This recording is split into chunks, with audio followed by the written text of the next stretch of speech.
எவ்வளவு வெற்றி தருவார்கள், நோட்டு தருவார்கள், சீட்டு தருவார்கள் என்றெல்லாம்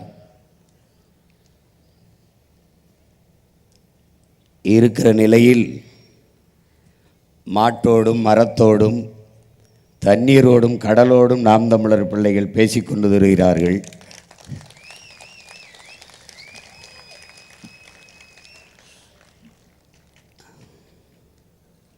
தமிழன்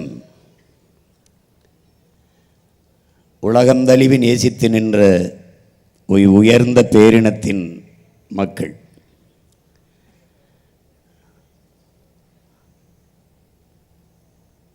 இயற்கையை, உலக உயிர்களை போற்றி கொண்டாடிய ஒரு பேரினத்தின் பிள்ளைகள்.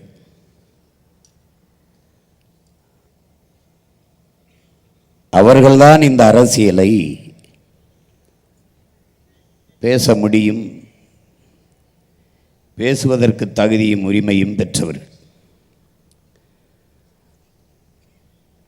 நாம் தமிழர் பிள்ளைகள் எங்களுடைய நிலைப்பாடு இதையெல்லாம் தெரிந்து கொள்ளாமல் எங்களுக்கு வாக்கு செலுத்தி என்ன ஆகப் போகிறது என்பதுதான்.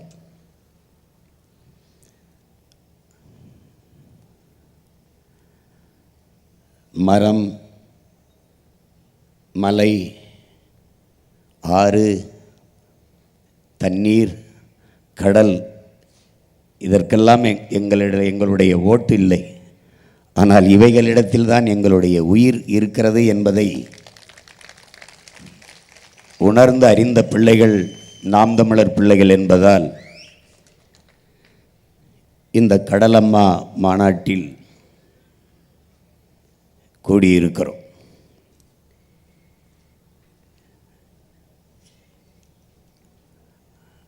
என் அன்பிற்குரிய தம்பி தங்கைகளே, பேரன்பு கொண்டு நான் நேசிக்கின்ற என் அன்பு பெற்றோர்களே, உங்கள் பிள்ளைகள் எடுத்து வைக்கும் இந்த அரசியலை ஆழ்ந்து கவனியுங்கள். ஓட்டுக்கு நிற்கிறவர்கள் இதையெல்லாம் செய்ய மாட்டார்கள். நாட்டுக்காகவும் மக்களுக்காகவும் நிற்கிற பிள்ளைகள் தான் இது போன்ற அரசியலை முன்னெடுப்பார்கள்.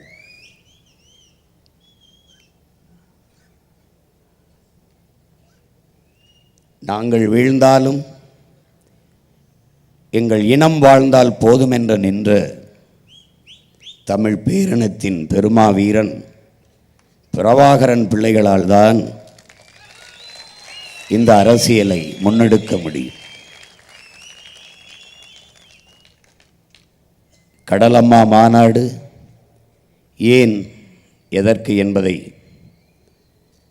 பார்ப்போம். வழக்கமான அரசியல் கூட்டம் போல என் அன்பு தம்பி தங்கைகள், என் அருமை உறவுகள் இதை எண்ணிவிடக்கூடாது. ஒரு அறிவு சார்ந்த ஆக்கப்பூர்வமான பயணம் இது. என்னடா இப்படி படம் போட்டு காட்டுகிறானே என்று நினைக்காதீர்கள். இனி ஒவ்வொரு கூட்டமும் இப்படி படம் போட்டு தான் காட்டப் போகிறோம்.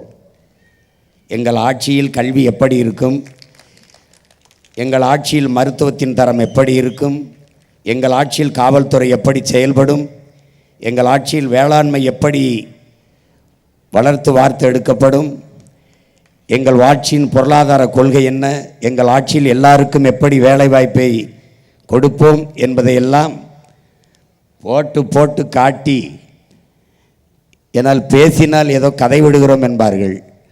இங்கே பாருங்கள், நாங்கள் காட்டுகிறோம் சான்றோடு என்று விளக்கி விளக்கி ஒவ்வொன்றையும் நம் மக்களுக்கு திரையிட்டு காட்ட இருக்கிறோம். அதிலே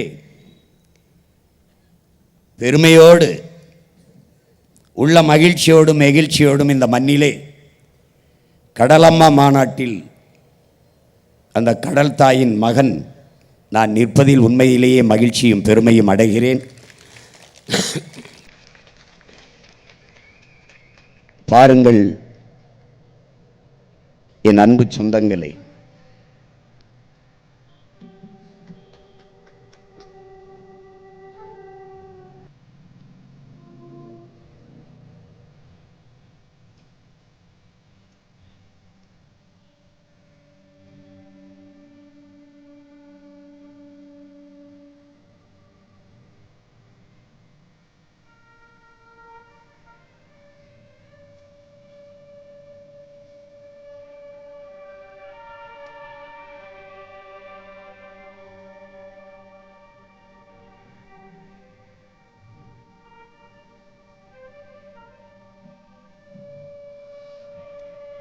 நம்ம அம்மா கடல் அம்மா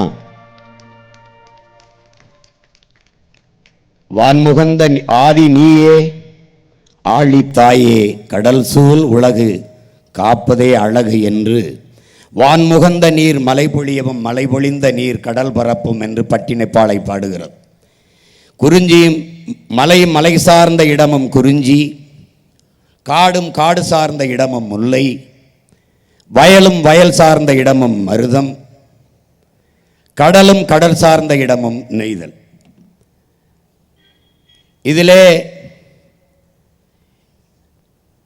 இந்த நெய்தல் நிலம் மனிதகுல வரலாற்றில் 4வது தாய்மடி என்பதை என் அன்பு பிள்ளைகள் அறிந்து கொள்ள வேண்டும்.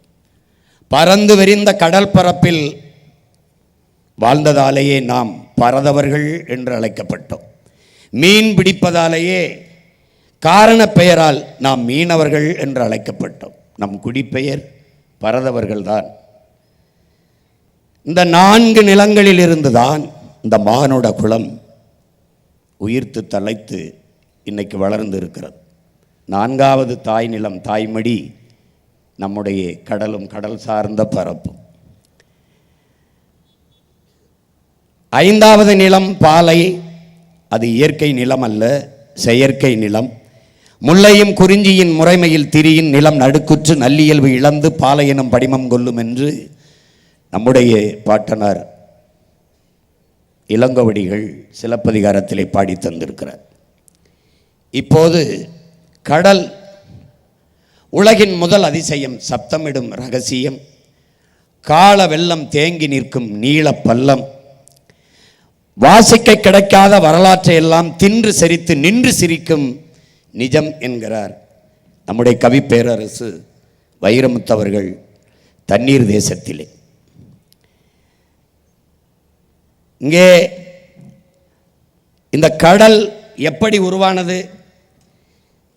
450 கோடி ஆண்டுகளுக்கு முன்பு சூரியனில் ஏற்பட்ட பெருவெடிப்பின் காரணமாக பிளந்து பிரிந்த துகள்கள் தான். அதில் ஒன்றுதான் இந்த பூமி.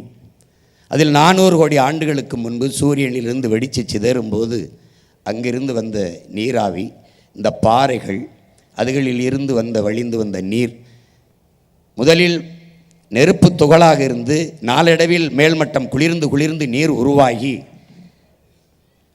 பிறகு அந்த நீரெல்லாம் ஒரு இடத்தில் சேர்ந்து பெருங்கடலாக உருவாகிறது. இப்படித்தான் கடல் உருவாகிறது. எந்த கோள்களிலும் நீர் கிடையாது. நீர் இருக்கிற இடத்தில்தான் உயிரினம் உருவாகிறது. அது ஹைட்ரஜன் ஆக்சிஜன் H2O, ஹைட்ரஜன் 2 விழுக்காடும் ஆக்சிஜன் 1 விழுக்காடும் கலந்ததால் தான் இந்த நீர் உருவாகுது. அதில் மாறி ஆக்சிஜன் 2 விழுக்காடும் மூச்சுக்காற்று 2 விழுக்காடும் இந்த கரிய இந்த ஹைட்ரஜன் 1 விழுக்காடும் கலந்தால் நீர் உருவாகாது. அப்போ இயற்கையின் ஒரு பெரும் அதிசய விதி இந்த நீரை உருவாக்குகிறது. எத்தனையோ கோள்கள், ஆனால் ஒன்றில் கூட நீர் இல்லை. பூமி பந்தில் மட்டும்தான் நீர் உருவாகிறது. அதுதான் நம்முடைய கடல் அம்மா. இந்த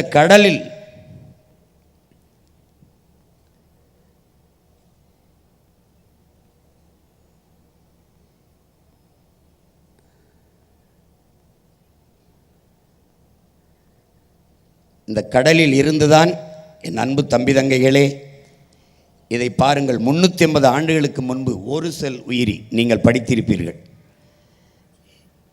இதை பிரசவித்த நம் தாய் கடல்.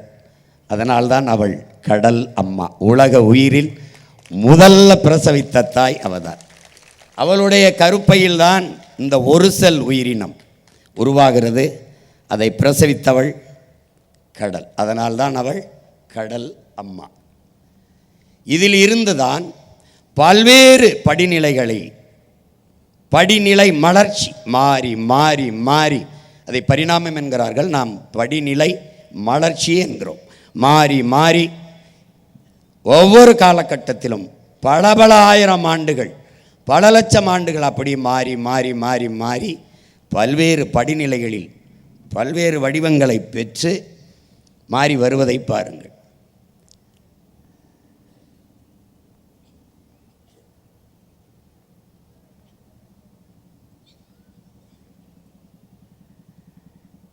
நிலப்பரப்பில் தோன்றிய எல்லா உயிர்களும் வளர்ச்சியடைய ஆதித்தாயான அந்த கடலே காரணமாக இருக்கிறார்.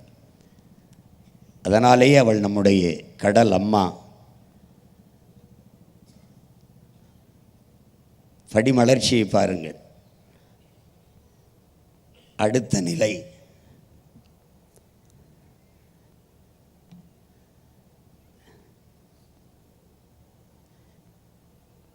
இதைத்தான் நாம் படிநிலை பாய்ச்சல் என்கிறோம். உலகில் இத்தனை உயிரினங்கள், எல்லா உயிரினங்களுக்கும் குரல் வளை இருக்கிறது. ஆனால் மனிதனுக்கு மட்டும்தான் இந்த குரல் வளை பேசும் ஆற்றலை பெறுகிறது. இதைத்தான் படிநிலை மலர்ச்சியில் படிநிலையில் பெரும் பாய்ச்சல் என்று அறிவியல் குறிப்பிடுகிறது. இந்த பெரும் பாய்ச்சலை பெற்று இதில் ஆழ்ந்து கவனிக்க வேண்டும். உலகில் எத்தனையோ கோடிக்கணக்கான உயிரினங்கள், இதில் எந்த உயிரினத்தாலும் இந்த இயற்கை அன்னைக்கு பூமி தாய்க்கு அழிவில்லை, பேரிடர் இல்லை. கடைசியாக வந்த சமூக விலங்கு இந்த மனித மிருகத்தால் தான் இந்த பூமி தாய்க்கு இவ்வளவு பெரிய பேரிடரும் அழிவும். இதற்கு காரணம் அவனுடைய ஆசை அல்ல, பேராசை. அளவுக்கு ஆசைப்படாமல் அளவுக்கு அதிகமாக அவன் ஆசைப்பட்டதால் இந்த அழிவை நம் அன்னை எதிர்கொண்டிருக்கிறாள். இங்கே தாய் தந்தை பார்க்கிறோம். சூரியன் தந்தை, கடல் நம் அம்மா தாய். இயற்கையின் இருவரின் இணைவிலே நீராவி ஆகி அப்படியே மேலே சென்று மேகமாய் உருமாறி இந்த பூமிக்கு மழையாக கொட்டுகிறது. அப்போ மழையை பிரசவித்த தாய் கடல், தந்தை சூரியன். அதனால்தான் அதை தந்தை என்றும் இதை தாய் என்றும் வணங்குகிறோம். நீங்கள் பார்ப்பீர்கள், ஆழ்கடலில் குளித்து ஆதி தந்தை சூரியனை இன்று வரை வணங்குகிறோம். இன்று வரை கதிரவன் வழிபாடு, ஞாயிறு வழிபாடு இருக்கிறது. அவர்கள் சூரிய நமஸ்காரம் என்கிறார்கள். நாம் சூரிய ஞாயிறு வழிபாடு, கதிரவனை போற்றுவோம் என்பதும். திங்களை போற்றுவோம். உங்களுக்கு புரியுதுன்னு ஞாயிறு போற்றுதும் பாடல் வருவதெல்லாம் பார்க்கிறீர்கள். இந்த மழை பொழியுது. இதைத்தான் நம்முடைய வள்ளுவ பெருமகனார் நீரின்றி அமையாது உலகு என்கிறார். நீர் இல்லை என்றால் புல்லு பூண்டு ஓன்னும் கிடையாது. அப்போ நீரின்றி அமையாது உலகு என்றால் கடலின்றி அமையாது நீர். புரியுதுன்னு நினைக்கிறேன். இப்போ இதயம் துடித்தது பார்த்தீர்கள். உலகத்தின் பூமியின் இதயம் கடல். மனித உடலில் இதயம் எப்படி இரத்தத்தை எல்லா நாளங்களுக்கும் பீச்சி, எல்லா இரத்த நாளங்கள் வழியே எப்படி உடலின் எல்லா உறுப்புகளுக்கும் பீச்சி இரத்தத்தை பம்ப் பண்ணி, அதாவது அழுத்தி தள்ளுகிறாளோ, அப்படி உலகில் எல்லா உயிர்களுக்கும் நீரை, அந்த உயிர்ப்பாலான நீரை பீச்சி தள்ளுபவள் கடல். அதனால் பூமியின் இதயமாக துடித்து கொண்டிருப்பது கடலம்மா. அவள் இல்லை என்றால் ஒன்றுமில்லை. 70 விழுக்காடு கடல்தான். என் அன்பு தம்பி தங்கைகள் புரிந்து கொள்ள வேண்டும். இந்த பூமியில் 70 விழுக்காடு நீரால் நிரம்பி இருக்கிறது. மீதி 30 விழுக்காடு தான் தரைப்பகுதி. அதிலே 1/3 காடு இருக்க வேண்டும். அப்படி என்றால் 20 விழுக்காடு தான் நிலப்பரப்பு. அந்த 20 விழுக்காட்டு நிலப்பரப்பில் வாழ்கிற இந்த மனித பதர்களால் தான் இவ்வளவு சிக்கல் இந்த பூமிக்கு வருகிறது. காட்டில் வாழ்கிற விலங்குகளால் ஒரு பிரச்சனையும் இல்லை, கடலுக்குள் இருக்கிற உயிரினங்களால் ஒரு பிரச்சனையும் இல்லை. தரையில் 20 விழுக்காட்டு தரையில் வாழ்கிற இந்த தற்குறி கூட்டத்தால் தான் இவ்வளவு பிரச்சனை வருது.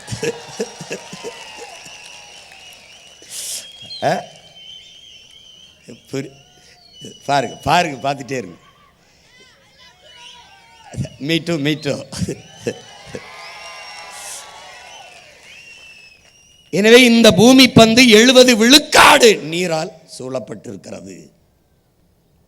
இதை ஆழ்ந்து என் அன்பு பிள்ளைகள் 100 கோடியே 36 லட்சம் கியூபிக் கிலோமீட்டரு இந்த நீர் பரப்பு, அதான் கடல் பரப்பு. 100 கோடியே 36 லட்சம் கியூபிக் கிலோமீட்டர்.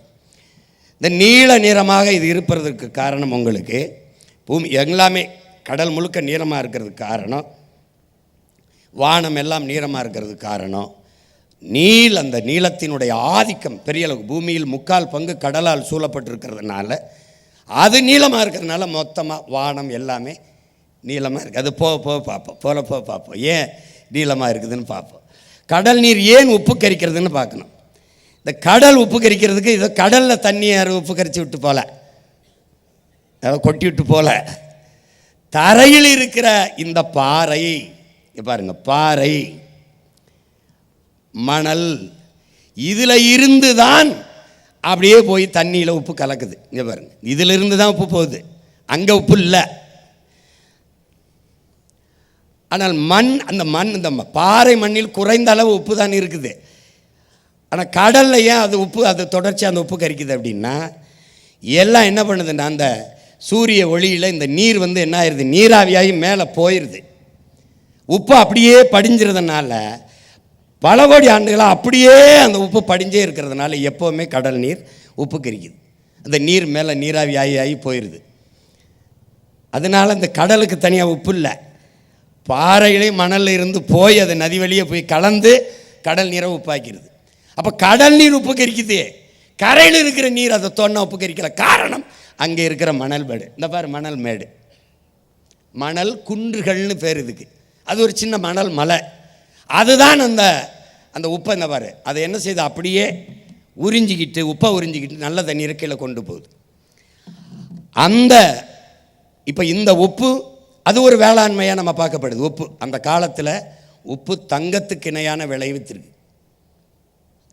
அதில் இந்த பாருங்க, உப்பளத்துக்கு அந்த உப்பு நிலத்துக்காக போர் நடந்திருக்கு.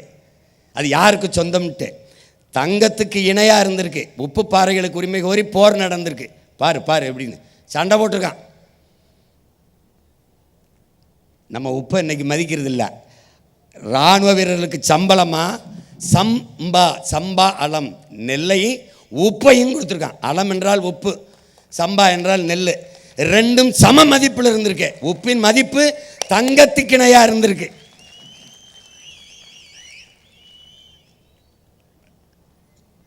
அப்போ இனிமேல் உப்பு வியாபாரியை தங்க வியாபாரி மாதிரி நீ பார்க்கணும். அதுக்கா உப்பில்லாத பண்டம் குப்பையில் இருக்கான் நம்ம முன்னோர்கள். இதுக்கு என்னென்னா, இது பார்த்துக்க, நீ வெளியில் தான் அதிகமாக மலைத்தொடரை நீ பார்க்குற. 56,000 கிலோமீட்டர் கடலுக்குள்ளே பெரிய மலைத்தொடர் இருக்குது. போகுது பாரு, இந்த இவ்வளவு நீளமான மலைத்தொடர் தரையில் இல்லை. ஏன்னா இது தானே பெரிய பரப்பு, 70 விழுக்காடு கடல் தானே, 56,000 கிலோமீட்டர். இதிலே அதிகப்படியாக ஆக்சிஜனை இது பாரு உள்ள ஒரு அருங்காட்சியகம் இருக்குது பூரா உயிரினங்கள். இதில் 25 விழுக்காடு கடலுக்குள்ளே வாழ்கிற உயிரினத்தை தான் இதுவரை கண்டுபிடிச்சிருக்கோம். 75 விழுக்காடு உயிரினங்கள் இன்னும் கண்டுபிடிக்கப்படவே இல்லை. 100 கோடிக்கு மேற்பட்ட உயிரினங்கள் கடலுக்குள்ளே வாழும்ன்றான். 100 கோடிக்கு மேற்பட்ட உயிரினங்கள் யாரும் கண்டுபிடிக்கலை. இந்த 25 விழுக்காடு தான் கண்டுபிடிச்சிருக்கான். அது நாம் சாப்பிட்ற இந்த எறாச்சூரா, இந்த என்ன சொல்கிறது, நண்டு, இந்த மீன் வகைகளில் வேணால் அதை தான் நம்ம நினச்சிக்கிட்டு இருக்கோம். இப்போ உப்பை தந்தது யார்? கடல். முதல்ல உப்பு, கடல்ல இருந்து உப்பு தந்துடுச்சு. அடுத்து யார்? உணவு. இதில் நீ நல்லா கவனிக்கணும், மனித குலத்தின் மானுடத்தின் உணவு தேவையில் 30 விழுக்காட்டை நிறைவு செய்பவள் நம் கடல் அம்மா, நிறைவு செய்பவர்கள் நம் மீனவ சொந்தங்கள் என்பதை அறிவார்ந்த தமிழ் சமூக மக்கள் புரிந்து கொள்ளணும். அப்போ 30 விழுக்காடு நில வேளாண்மை, மறுபடி அந்த ஆடு மாடுகள் இதெல்லாம் போக கடல் உணவு மட்டும் 30 விழுக்காடு மனித உணவு தேவையை நிறைவு செய்து. அடுத்தது பவளத்திட்டுகள், பவளப்பாறுகள். இங்கே பாரு, இந்த பவளம் என்பது ஒரு பெரிய அரிய உயிரினம். இது என்ன செய்யுதுன்னா, இதன் மூலமாக தான் இந்த ராமேஸ்வரம் மண்டபம் பகுதியில் தான் இது அதிகம் அந்த பவளப்பாறைகள் இருக்குது, மற்ற இடத்துல அதிகமாக இல்லை. எங்கே மன்னாரில் இருக்குது இந்த பவளத்திட்டுகள். இது என்ன ஆயிடுதுன்னா, வேகமாக இந்த கடல் அலையை புறம் தடுத்து கரைக்காமல் கரையில் வந்து பெரும் அலை மோதி கரையை கரைக்காமல் தடுக்குது. உள்ள ஒரு காடு மாதிரி இருக்குது, பவளக்காடுன்னு அதுக்கு பேர். இந்த காடுகளுக்கு உள்ளதான், இந்த பவளப்பாறைகளுக்கு உள்ளதான் பல உயிரினங்கள், கடல்வாழ் உயிரினங்கள் வந்து முட்டையிட்டு குஞ்சு பொரித்து தன்னுடைய இனப்பெருக்கத்தை செய்து பெரும்பங்காற்றுது இந்த பவளப்பாறை. அதனால தான் இந்த பவளக்காடுகள் என்று சொல்கிறோம். கடற்கரையை சுற்றுச்சூழலை பாதுகாப்பதில் பெரும்பங்கு இந்த பவளப்பாறைகளுக்கு உண்டு. கடல் அரிப்பை தடுக்குது. இது எல்லாவற்றுக்கும் மேலாக இங்கே பவளம், முத்து சிப்பியிலிருந்து வருது, பவளம் இந்த பாறையிலிருந்து தான் நமக்கு கிடைக்கிறது. இதை வெளியிலே தரையிலே நிலத்திலே எப்படி காடுகள், மலைக்காடுகள் என்று சொல்லுகிறோமோ, இந்த பவளக்காடுகளை நாம் கடலின் மலைக்காடுகள் என்று அழைக்கிறோம். இது எப்படி இங்கே வெளியில் மழை பெய்யறதுக்கு இந்த காடு அவசியமோ, அப்படி கடலுக்குள்ளே இருக்கிற பவளப்பாறைகளை, பவளக்காடுகளை நாம் கடல் மலைக்காடுகள் என்று அழைக்கிறோம். இப்போ இந்த மாசுகளால் இந்த பவளத்திட்டுகள் எப்படி அழியுது அப்படிங்கிறத நம்ம அப்புறம் பார்க்குறோம். இது என்ன செய்து பாரு, அந்த பவளப்பாறையில் அழிக்குது. இது கண்டல்லாம் அலையாத்தி காடுகள், இலக்கியத்தில் நமக்கு கண்டல்னு பேர். இப்போ 2000 ஆண்டுகளுக்கு முன்பு இந்த அலையாத்தி காடுகள் நம்மளுடைய வாழ்க்கையோடு இணைந்து வந்திருக்குங்கிறது சங்க இலக்கியம் சொல்லுது. இந்த கண்டல், இந்த அலையாத்தி காடுகள் கடலுக்கும் நிலப்பரப்புக்கும் இடையே, நீர்ப்பரப்பு கடலுக்கும் நிலப்பரப்புக்கும் இடையே இருக்கிற ஆறுகளில், கரையோரங்களில் இந்த அலையாத்தி காடுகள் இருக்குது. இந்த அலையாத்தி காடுகளின் சிறப்பு என்ன அப்படின்னு பார்த்தீங்கன்னா, எல்லா உயிரினமும், எல்லா செடி கொடி மரமும் நன்னீரில் தான் வளரும், உப்பு நீரை உட்கொண்டு வளராது, உப்பு நீரில் வளராது. ஆனால் உலகிலேயே உப்பு நீரில் வளர்ந்து வாழ்கிற ஒரே செடி இந்த அலையாத்தி காடுகள் தான். இது பெரும் அதிசயம். இந்த அலையாத்தி காடுகள் அந்த கரையோரங்களில் இருக்கிற பல உயிரினங்களின் ஒரு கூட்டு தொகுப்பு அலையாத்தி காடு.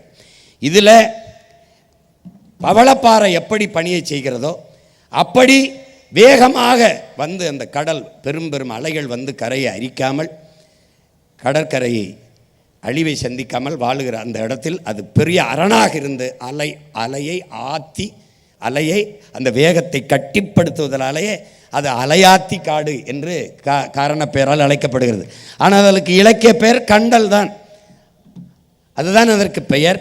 அலையை ஆற்றுவதால், நீரை ஆத்திரம், பாலை ஆத்திரம், சூடாக இருக்கிற தேநீரை ஆத்திரம், அது மாதிரி வேகமாக வருகிற அலையை ஆற்றுது. அதனால் அலை ஆற்றி அது காடு.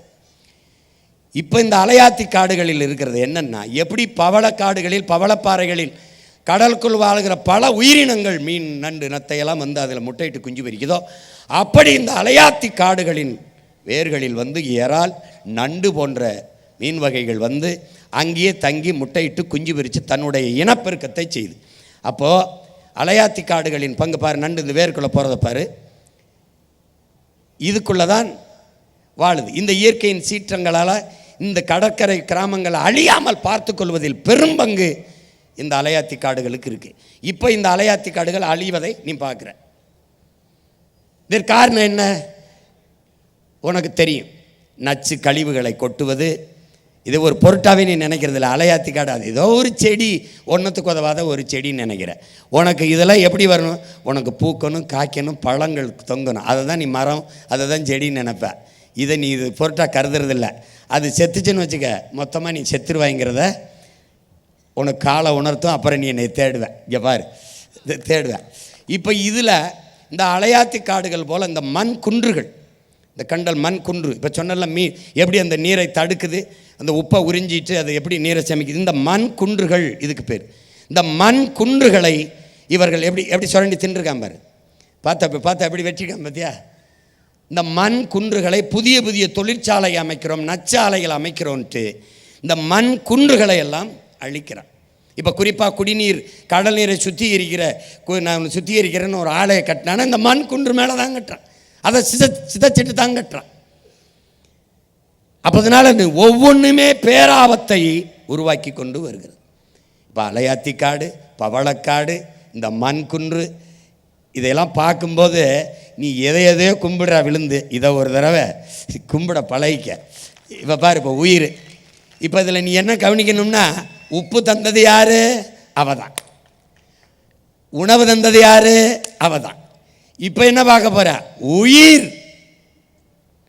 இந்த உயிரை தருவது யார் என்று நீ நினைக்கிறாய்? பாரு யாருன்னு பாரு. ஆக்சிஜனை தர்றது யாருன்னு பாரு. உலகில் அமேசான் காடு, அது பூமியின் நுரையீரல்ங்கிறான். அமேசான் மலைக்காடுகளை நுரையீரல்ங்கிறான், பூமியின் நுரையீரல்ங்கிறான். உலகில் இருக்கிற மொத்த காடுகளும் சேர்ந்து 20 விழுக்காடு தான் உனக்கும் எனக்கும் உலக உயிர்களுக்கும் மூச்சுக்காற்றை தருது. பிறகு 80 விழுக்காடு மூச்சுக்காற்றை தருபவள் யார்? இவள் தான். இந்த பாரு, பொறுமையா பாரு. இந்த காடு வெறும் 20 விழுக்காட்டு தான் ஆக்சிஜனை உனக்கு தருது. இந்த கடலுக்குள்ளே இருக்கிற என் அன்பு தம்பி தங்கைகளே, இதை பாருங்கள். இவதான் ப்ளூ கிரீன் ஆல்கே, தமிழ்ல நீல பச்சை பாசி. இது போல பல ஆயிரக்கணக்கான தாவரங்கள் உள்ள இருக்கு. அதுல பெரும்பங்கு இந்த நீல பச்சை பாசி. இதில் இருந்துதான், இங்க பாருங்க, இதிலிருந்து தான் அதிகப்படியான மூச்சு காற்று, உயிர் காற்று, ஆக்சிஜன் மேல வருது. இந்த 80 விழுக்காடு கடலுக்குள்ள இருந்தா வருது. நம்ம இதுவரை என்ன நினைச்சிருப்பீங்க நீங்க? நம்மளே என்ன நினைப்போம்? மரம் தான், ஆலமரம், அரச மரம், இந்த காடுகள் இதில் இருந்து தான் நமக்கு வந்து மூச்சு காற்று வருதுன்னு நினைக்கிறோம். அது வெறும் 20 விழுக்காடு தான். ஆனால் 70 விழுக்காடு நீரால் நிரம்பி இருக்கிற கடலுக்குள் இருந்து தான் நமக்கு இந்த மூச்சு காற்று வருது. 50லிருந்து 80 விழுக்காடு மூச்சுக்காற்றை தருகிற ஒரு பெரும்பணியை செய்வது கடல். அதில் இருக்கிற அந்த நீலப்பச்சை பாசி. இப்போ அது மாசுபடுது பாரு. இதெல்லாம் இந்த வாடி இருக்கிறது என்ன நினைக்கிற? நீலப்பச்சை பாசி. எதனால நினைக்கிற? நீ எல்லாத்தையும் கொண்டு போய் இங்கே கொட்டுற, எல்லாத்தையும். அது ஒன்று ஒன்றா சொல்லிக்கிட்டு வரேன். எதனால இந்த பச்சை பாசி சாகுதுன்னு. யாரை கொல்ற? உன்னுடைய நுரையீரலை கொல்ற, உன்னுடைய இதயத்தை கொல்ற. பாரு, நீ பார்த்துக்கிட்டே வா. காற்று மாசு. இந்த காற்று எதனால மாசுபடுது? இந்தியாவின் தலைநகர் டெல்லியிலே, இந்த துணைக்கண்டத்திலேயே அதிகமாக காற்று மாசுபட்டிருப்பது இந்தியாவின் தலைநகரில். அடுத்து சென்னை. அதுவும் தீபாவளி நேரத்தில் 400 விழுக்காடு 350 விழுக்காடு காற்று மாசுபட்டதுன்னு சொல்லுவான். காரணம் என்ன? உன் பட்டாசு. இந்த காசை கரியாக்குறதுன்னு இல்லை, அது காற்றை கரியாக்குறது. கரியாக்கி நாசம் பண்ற நீ. கந்தக துகளை சுவாசிக்க தொடங்குற. இங்கே பாரு, இது யாரு? காரு. இது யாரு? Motor bike. இவன் வெளியிடுகிற இந்த பெட்ரோல் டீசலை எரித்து வெளியிடுகிற புகை, இந்த கார் வெளியிடுகிற புகை, இந்த நச்ச ஆலைகள், பெரும் ஆலைகள் வெளியிடுகிற புகை, எல்லாம் பார்த்துக்கிட்டே வா. உன்னுடைய அணு உலை, உன்னுடைய நச்ச ஆலைகள். இவன் யார்? நெய்வேலி பழுப்பு நிலக்கரியிலிருந்து போகிறது. அவன் என்ன சொல்கிறான்னா, இது எங்கன்னா அதிகப்படியாக பல ஆயிரம் ஆண்டுகளுக்கு முன்பு பூமியிலே புதைந்த எரிபொருளை தேடுவது. அது எது? பழுப்பு நிலக்கரி, மீத்தேன், ஈத்தேன். பூமிக்குள் புதைந்த பல ஆயிரம் ஆண்டுகளுக்கு முன்பு புதைந்த அந்த பொருள்களை எடுத்து அதை எரிபொருளாக பயன்படுத்தும் போதுதான் காற்று அதிகமாக மாசுபடுதுன்றான். பார்த்துக்கிட்டே வா ஒவ்வொன்றா. இது நிலக்கரி, நம்ம ஒரு நெய்வேலி தான். பாரு, பார்த்துக்க, நல்லா கவனிச்சுக்க. இதில் என்ன நீ ஆழ்ந்து கவனிக்கணும்? ஒரு பெரும் போர், ஈழத்தில் போர், இஸ்ரேலுக்கும் பாலஸ்தீனத்துக்கும் போர், காசாவிலே போர், அழிவு. ஆனால் போரின் பேரழிவிற்கு பிறகு கூட அங்கே மக்களை மீள் குடியேற்றம் செய்து விடலாம். ஆனால் மீத்தேன், ஈத்தேன் எடுத்த இடத்திலே, நிலக்கரி எடுத்த இடத்திலே, அணு உலை வெடித்த இடத்திலே மறுபடி நீ மக்களை குடியேற்ற முடியாது. அப்ப போரையும் விட பேரழிவு இவங்க தான். இதை நல்லா கவனிச்சு பார்த்துக்கிட்டே வா. காற்று மாசு யாரு? இது யாரு? Methane, ethane. பார்த்து எப்படி எரியறான் பாரு நீ. இவன் யாரு? Hydro carbon. இவன் தான் எல்லாம். இது யார் இங்கே வெடித்தது? இதனால் என்ன ஆயிடுதுன்னா, இந்த காற்றால் என்ன ஆகுது? இதனால் என்ன ஆகுதுன்னா, இந்த நச்சு காற்றுகள் இப்படி மேலே போகுது. மேலே போய் என்ன பண்ணுது இது? இங்கே நுட்பமாக நீங்கள் என் அன்பு தம்பி தங்கைகள் விளங்கிக்கணும். பூமிக்கும் நமக்கு 15 கோடி கிலோமீட்டர் இருக்குது. சூரியனுக்கும் பூமிக்கும் இடையில் 15 கோடி கிலோமீட்டர் தூரம் இருக்குது. ஆனாலும் அங்கே இருக்கிற சூரிய வெப்பத்தை நம்மளால் தாங்க முடியல. மரத்து நிழலில் போகிறோம், கொடையை பிடிக்கிறோம். 15 கோடி கிலோமீட்டர். அந்த வெப்பத்தை இடையில் தணிப்பவன் யார்? காற்று மண்டலம், வளி மண்டலம்ங்கிறான். காற்று படலம், அதை ஓசோன் என்று அறிவியல் சொல்லுது. அந்த காற்று படலம் என்ன செய்யுது? சரியா பூமியிலிருந்து 30 அல்லது 50 கிலோமீட்டர் தொலைவில் அந்த காற்று படலம் இருக்கு. அது வேகமாக சூரியனிலிருந்து வருகிற தகிக்க முடியாத, சகிக்க முடியாத வெப்பத்தை அப்படி தடுத்து அப்படியே நிறுத்துது. அதாவது ஃபில்டர் பண்ணுது, வடிகட்டுது. அப்போ சூரிய ஒளி பட்டு தெரிக்குது. அதில் மழை தான். உட்காரு, மழைதாயா? ஏய், கடலம்மா பேசும்போது மழை பெய்யலைன்னா அப்புறம் என்னடா இருக்கு? கடலுக்கு என்னடா மரியாதை இருக்கு? நீ நனைஞ்சா முளைச்சி போகிறதுக்கு வெங்காயம் இல்லை, விதையும் இல்லை, வெள்ளை பூண்டும் இல்லை. உட்காரு, உட்காரு.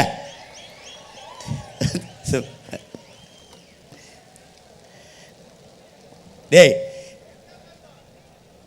டேய், மழைக்கு மரியாதை கொடுக்க கற்றுக்கடா. டே இறக்குடா, டே இறக்குடா, கீழே போட்டு உட்கார்றா. டே உட்கார்றா.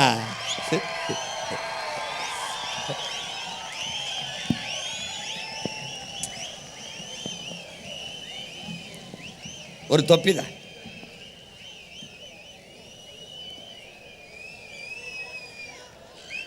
அவ்வளோதான், போயிடுச்சு. சும்மா நம்மளை வாழ்த்திட்டு போகுது.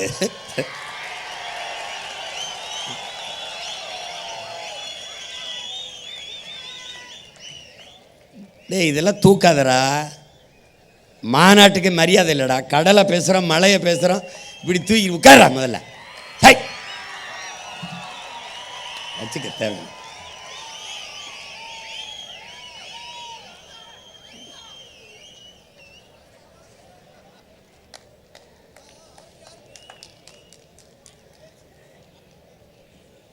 டேய், குண்டு மழை ஒழியும் போதே ஓடாமல் ஒரு இடத்துல என்ன வீர மறவர்களின் பிள்ளைகள். குளிர் குளிர் மழைக்காடா நம்ம களைஞ்சு போயிடுவோம்.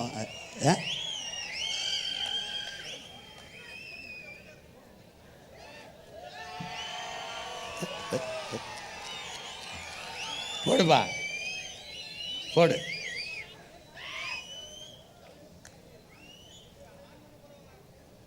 அங்கே போடு, போடு.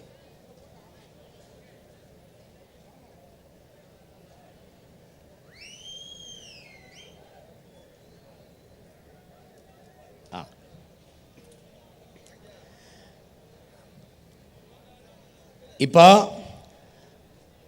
பூமியிலிருந்து சரியாக 30-50 கிலோமீட்டர் தூரத்தில் இந்த காற்று படலம், அந்த ஓசோன் படலம்ங்கிறோம். இதுதான் அங்கிருந்து வருகிற சூரிய வெப்பத்தை தடுத்து அந்த வெப்பத்தை தணிக்கிறது. அங்கே ஏற்படுகிற நிறப்பிரிகை உங்களுக்கு பார்க்குற. இப்போ நீ வானவில்லாம் பார்க்குற, அதில் எல்லா வண்ணமும் தெரியும், வெள்ளை தெரியாது. இந்த பாரு, இந்த வானவில்ல எல்லா வண்ணமும் தெரியுது பாரு, ஆனால் வெள்ளை தெரியாது. ஆனால் வெள்ளையும் அதில் இருக்குது, ஆனால் உன் கண்ணுக்கு தெரியாது.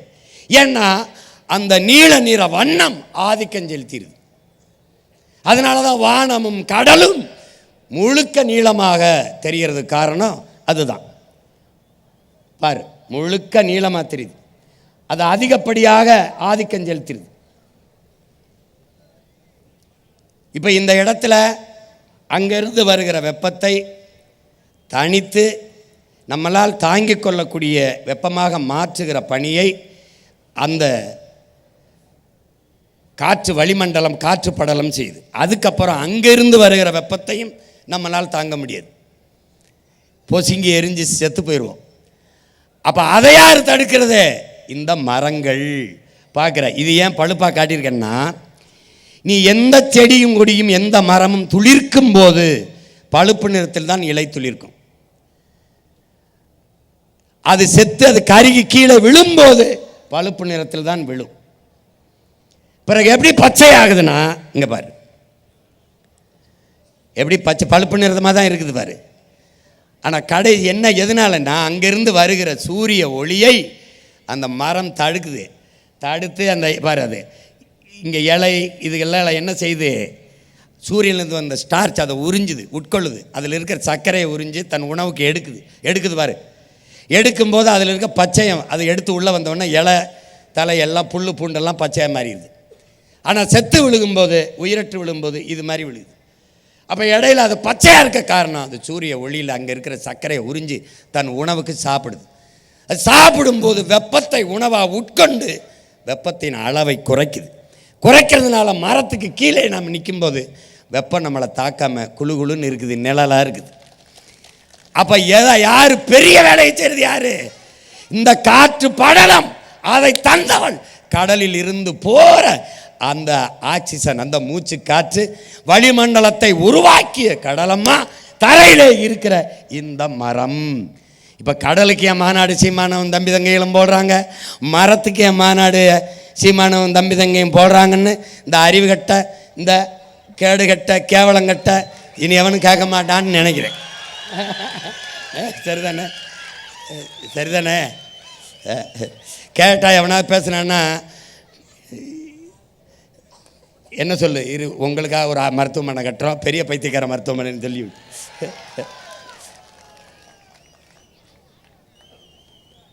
இப்போ இந்த காடுகள் இது என்ன செய்யுதுன்னா, புவி வெப்பமாகறனால என்ன நமக்கு பிரச்சனை அப்படிங்கிறத நீ பார்த்துக்கணும்.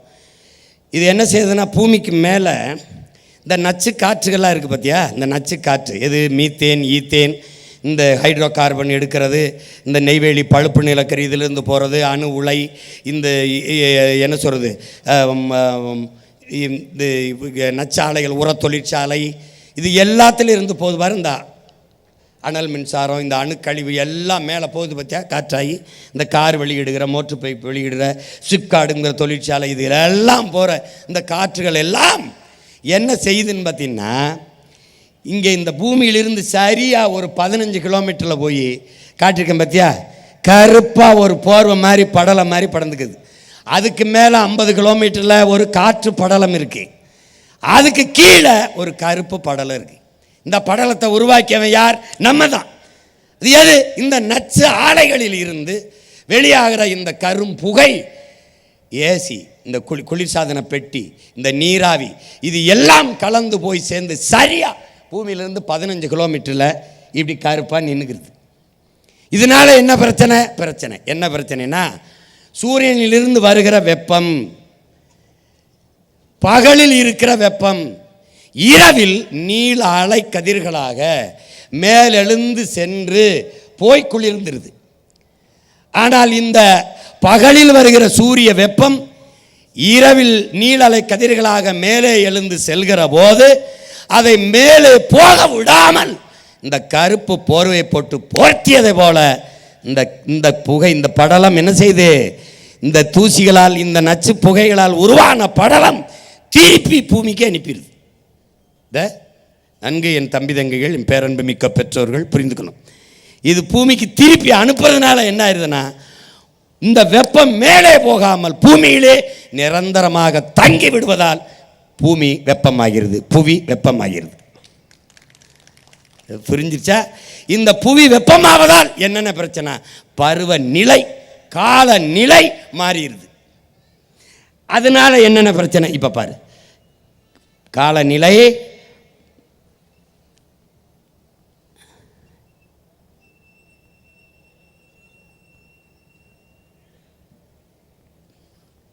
மேலே போய் குளிர விடாமல் தடுத்துருது. அது அண்ணன் சொன்னது தான்.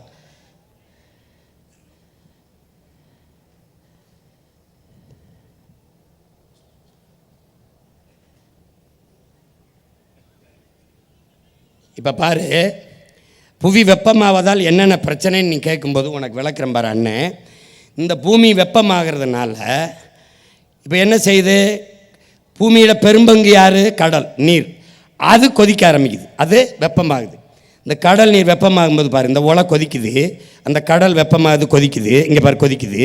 இப்போ நீ என்ன புரிஞ்சுக்கணும்னா, இந்த வெந்நீரில் ஒரு உயிரோட ஒரு மீனையோ ஒரு எதையோ ஒன்று போட்டின்னு என்ன போகும், செத்து போகும். அப்போது கடல் அளவுக்கு அதிகமாக கொதிக்கும் போது என்ன ஆயிடுது, கடலுக்குள்ளே இருக்கிற பல கோடிக்கணக்கான உயிரினங்கள் செத்து போகுது. அதில் நமக்கு மூச்சு காற்றை தருகிற செடிகளும் அந்த நீல பச்சை பாசி அந்த மாதிரி போகலாம், அதுவும் செத்து போகுது. அளவுக்கு அதிகமான வெப்பம். இப்போ புவி வெப்பமாகுதுனால பருவநிலை மாறுவதால் காற்று அழுத்தம் உருவாகுது. அந்த உருவாகுது பார்த்தியா? உருவாவதுனால என்ன பிரச்சனை என்றால் பருவமழை என்ற ஒன்று இல்லாமல் போயிடுது. இப்போ பருவமழை பெய்யும், இந்த நேரத்தில் வெள்ளம் வரும், தேக்கி வச்சுக்கணும், இந்த நேரத்தில் விவசாயம் பண்ணலாம், வேளாண்மை செய்யணும் அப்படிங்கிறது மாறிடுது. அப்போ என்ன ஆயிடுது, பருவநிலை மாறுவதால் பெரும் மழை புயல் மழை என்று ஆயிடுது. பருவமழையே இல்லை, பருவமழை கிடையாது. இந்த பருவமழை பொய்யாகி போய் புயல் மழை பெருமழை இது ரெண்டு தான் இருக்குது இங்கே பூமியில். இனி இது ரெண்டுக்கு தான் வாய்ப்பு இருக்குது. காரணம் என்ன, புவி வெப்பமாகுது. இப்போ பருவநிலை மாறுது, பருவநிலை மாறுது, காலநிலை மாறுது என்று எல்லோரும் பேசுவான். அது மாறலை. மாற்றினது யார்? இந்த மனித பதர்கள் தான். இதை நல்லா விளக்கணும். அதை மாற்றினவன் நாம் தான். அது மாறலை. இப்போ எப்படி ஓலை கொதிக்குதோ, கீழே அடுப்பை எரித்து நெருப்பை எரிக்கும் போது மேலே வந்த பானையிலே ஊற்றி வச்ச தண்ணீர் நெருப்பு இப்போ தாங்காமல் கொதித்து பொங்கி கீழே விழுதோ, அப்படி வெப்பம் தாழாமல் கடல் பொங்கி மேலே எழுந்து ஒரு நாள் வரும். எப்படி பானையில் கொட்டுச்சோ அப்படி வரும். வரும்போது என்ன ஆகும்னா 70 விழுக்காட்டு கடல் நீர் பொங்கி 30 விழுக்காட்டு நிலப்பரப்பில் வரும்போது தரையிலிருந்து சரியாக 3 கிலோமீட்டருக்கு தண்ணி தான் இருக்கும். இப்போ நான் சொல்கிறது நடக்குமா நடக்காதுன்னு நினைக்கிறேன். நடக்கும். பார்க்க நான் இருக்கணும், நீ இருக்கியோ இல்லையா, ஒரு நாள் நடக்கும். அப்போ என்ன சொல்லணும், பி கேர்ஃபுல். பாருங்க பாரு, இப்போ கொந்தளிச்சு வருது பாரு. இது நம்ம ஐயா ஒரிசா பாலு ஒரு கடல்சார் ஆய்வாளர், நம்ம ஐயா இறந்துட்டாங்க. இவங்க என்ன சொல்கிறாங்க, ஏற்கனவே நம்முடைய சொல்லியிருக்க பகுருளி ஆற்றனல் பல்மலை அடுக்கத்து குமரிக்கோடும் கொடுங்கடல் கொள்ள நம்முடைய பாட்டனார் இளங்கோவடிகள் சிலப்பதிகாரத்தில் பாடியிருக்கார். ஏற்கனவே பகுருளி ஆற்றுடன் பல்மலை அடுக்கத்து குமரிக்கோடும் கொடுங்கடல் கொள்ள, கடல் கொன்றுச்சு, குமரி கண்டம்னு ஒன்று கடல் கொன்றுச்சுங்கிறாங்க. இப்போ அது மாதிரி எங்கேயாவது நடந்திருக்கான்னா, இந்த கீழடியில் உனக்கு 2600 ஆண்டுக்கு முன்னாடி இருந்து தோன்றான் பூம்புகாருக்குள் பெரிய கடல்கொள் நகரம் இருக்குன்றார். அதுக்கு சான்று ஐயா நம்ம ஐயா ஒரிசா பால் அவர்கள் காட்டியிருக்காங்க. உள்ளுக்குள்ளே கடலுக்குள்ளே ஒரு பெருநகரம் மூழ்கி இருக்குடான்னு. அதுபோல் ஒரு ஆழி பேரலை வந்ததே உன்னால் தாங்க முடியல. அப்போ கடல் பொங்கி வெளியில் வரும்போது 70 விழுக்காட்டு நீர், நீ 30 விழுக்காட்டு நிலப்பரப்பு அவள் மூடினால் 3 கிலோமீட்டர் உயரத்திற்கு நீரால் நீ மூழ்கடிக்கப்படுவாய். அதுதான் இது. இப்போ இது என்னென்னா,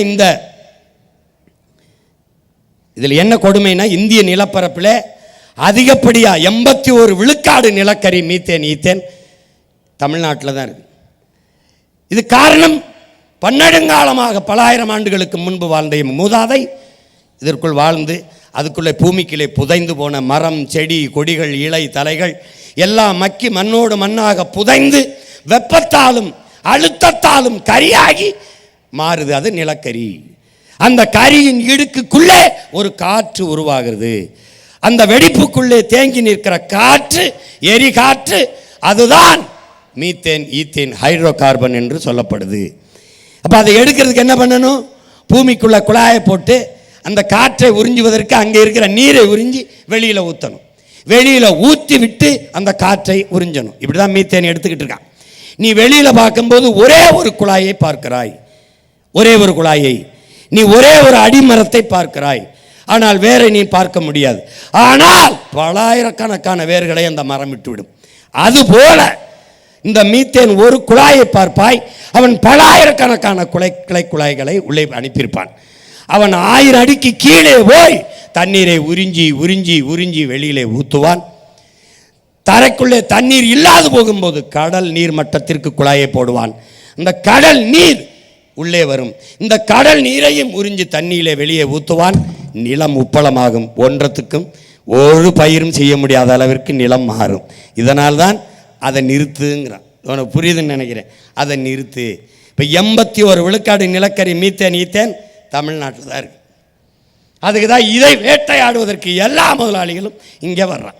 இந்த பசுமை கூட என்னது, நர்சரி. நீ பார்த்துருப்பா, இதுக்குள்ளே இருந்து தான் இதுக்குள்ளே நிறைய செடி கொடிகளை வளர்த்து நம்ம வெளியில் எடுத்துக்கிட்டு போகிறோம். இது ஒரு நாற்றங்கால், இது ஒரு நாற்று. இதை பசுங்கூட விளைவு, க்ரீன் ஹவுஸ் எஃபெக்ட்டுங்கிறான். பசுங்குடில் விளைவு அப்படின்னு அறிவியலில் சொல்கிறான். இது எப்படின்னா, இந்த குடியில் பார்க்குறீங்கள, இது மேலே இருந்து வருகிற சூரிய வெப்பத்தை உறிஞ்சிக்கும். ஆனால் கீழே, இந்த கீழே இருக்குல்ல, இந்த வெப்பத்தை மேலே போக விடாது. அதை போலதான் பூமியிலிருந்து மேலே 15 கிலோமீட்டரில் படர்ந்து இருக்கிற அந்த கருப்பு படலம் புவியிலிருந்து மேலே வெப்பத்தை போக விடாமல் தடுத்துருது. இதை பசுங்கூட விளைவு, க்ரீன் ஹவுஸ் எஃபெக்ட்டுங்கிறான். எது, புவி வெப்பமாகுதலை. இப்போ கடல் பொங்காமல் புவி வெப்பமாகாமல் இருக்க வேண்டும் என்றால் நமக்கு என்ன பண்ணணும்? இந்த நச்சு ஆலைகளை மூடணும்.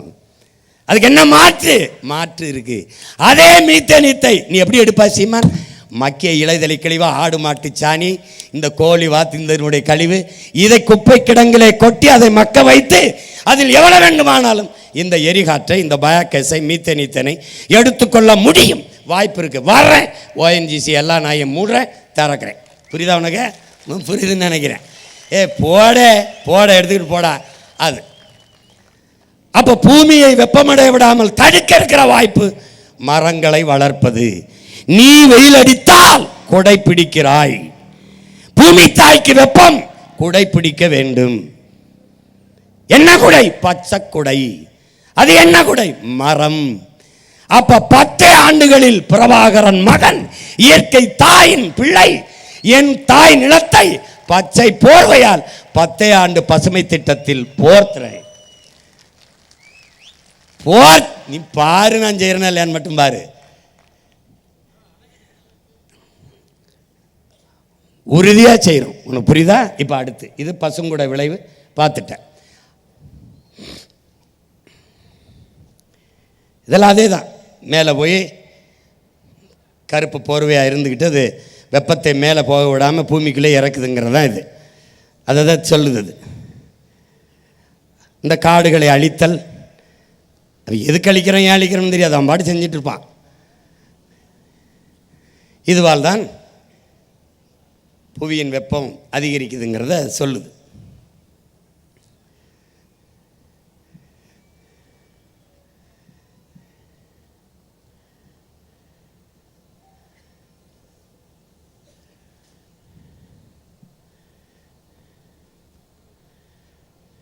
இதில் என்ன சொல்லுவதுன்னா, இந்த பூமியிலிருந்து நம்ம எடுக்கிற மீத்தேன் ஈத்தேன் இருக்குல்ல, அதன் அளவு குறைவு.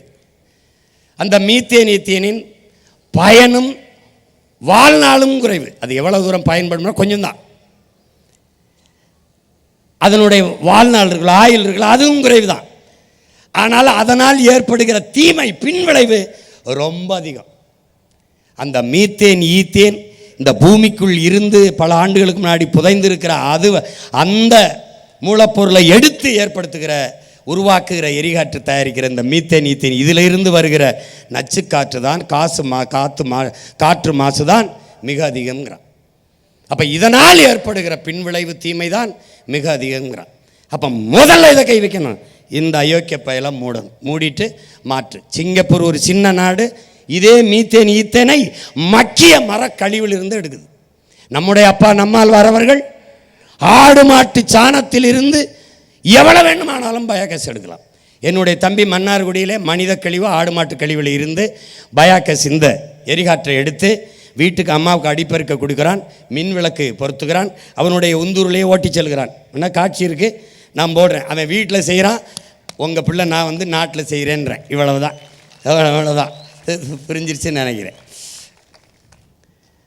பார்த்துக்கிட்டே வா.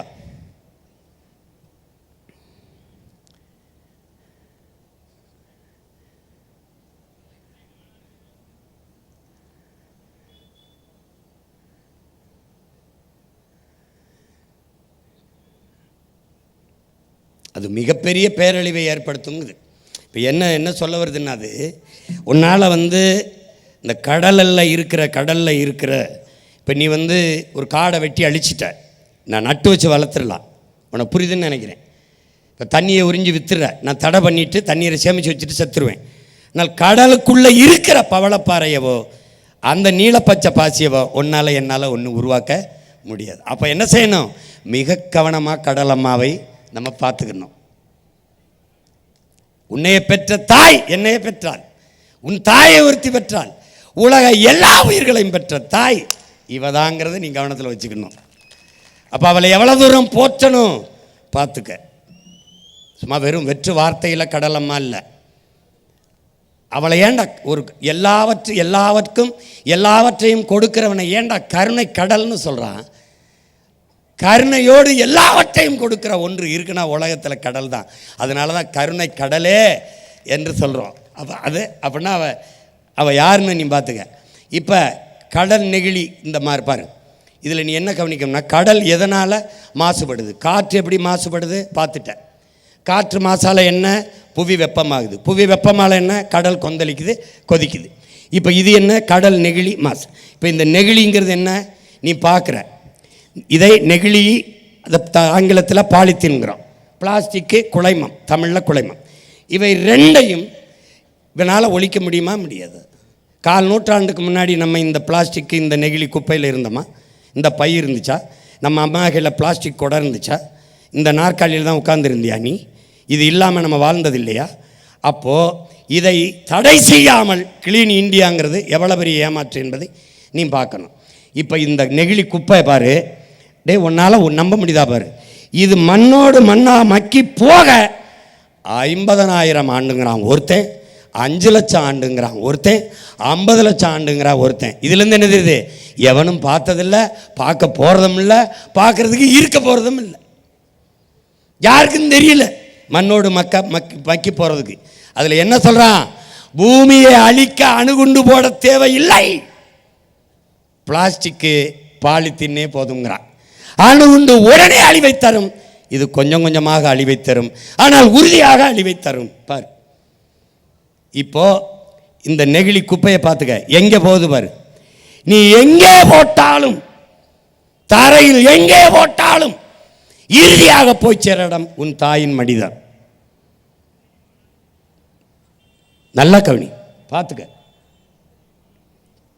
கடலுக்குள்ள என்ன இருக்குன்னு பார்த்துக்க, எங்கே போய்கிட்டு இருக்குன்னு பாரு. இதில் என்ன சொல்கிறாரு நம்முடைய ஐயா கவிப்பேரரசு வைரமுத்து? ஆழி நெகிழியின் அகழியாக மாறிவிட்டதுங்கிறவள. நதியில் எங்கே நீர் ஓடுகிறது? நெகிழிதான் ஓடுகிறது. கடலுக்குள் மீனின் எண்ணிக்கையை விட நெகிழியின் எண்ணிக்கை அதிகமாகிவிட்டதுங்கிறவள.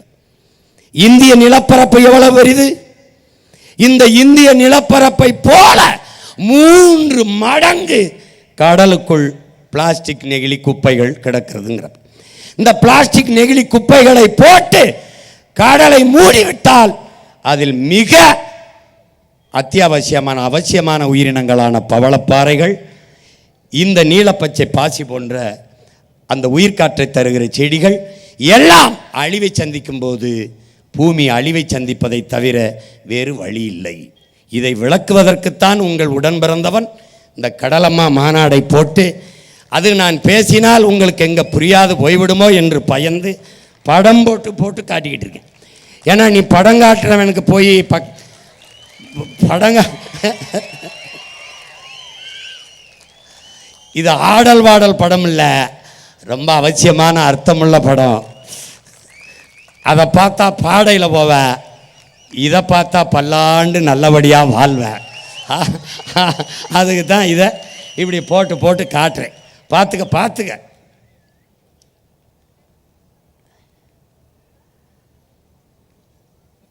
12,500 கோடி கிலோ. எவ்வளவு? 12,500 கிலோ இதுவரை கடலில் கலந்துருக்கிறதா கணக்கிடுது. 12,500 கோடி கிலோ. தலை சுற்றுது பார்த்துக்க. சரி பார்த்துக்க. நீ நினைக்கிற ஒரு போத்தலை தூக்கிட்டு அப்படி போடுற. நான் ஆட்சிக்கு வந்தவரன்னு போட்டுறேன் பார்ப்போம். 6 மாதம் உள்ளதுக்கு போட்டுருவேன். நீ நினைக்கிற நீ எல்லாம் உண்மையிலே என் தம்பி தங்கை தானே. இந்த கேரளாவுக்கு வண்டி எடுத்துகிட்டு போடா, சாலையில் ஒரே ஒரு போத்தலை போட்டுடா பார்ப்போம். எங்கேருந்து வருவான்னு தெரியாது. காவல்துறை இல்லை, மக்கள் எடு கிளம்புன்றுவான். ஒரு சீமை கருவேலை இல்லை, ஒரு பிளாஸ்டிக் நெகிழி இல்லை. ஏன்? என் தம்பி சொன்ன மாதிரி நல்ல ஆத்தாளுக்கு நல்ல அப்பனுக்கு அந்த பிறந்து அந்த மண்ணின் மகன் மண்ணை தன் தாயின் மடியாக நேசிக்கிறவன் ஆளுகிறான். அப்படி ஒருவன் இந்த மண்ணில் வரணும்.